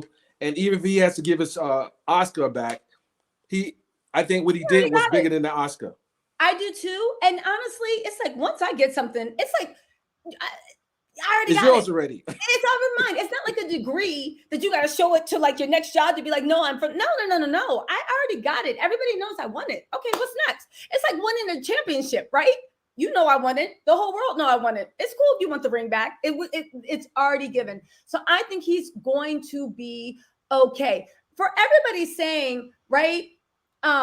Listen, if it was anybody else besides wealth or privilege, they would have gotten arrested. Okay, I would tell you to go to a battered women's shelter and talk to them and know that is not the case. And I don't understand why with Situational and for this particular situation where I think he was 100% justified, you guys are bringing up narratives that can apply in general. In general, you shouldn't put your hands on anyone. In this case, given the options with the history that Chris Rock left on the table for Will to solve it, he left that tool and Will picked it up.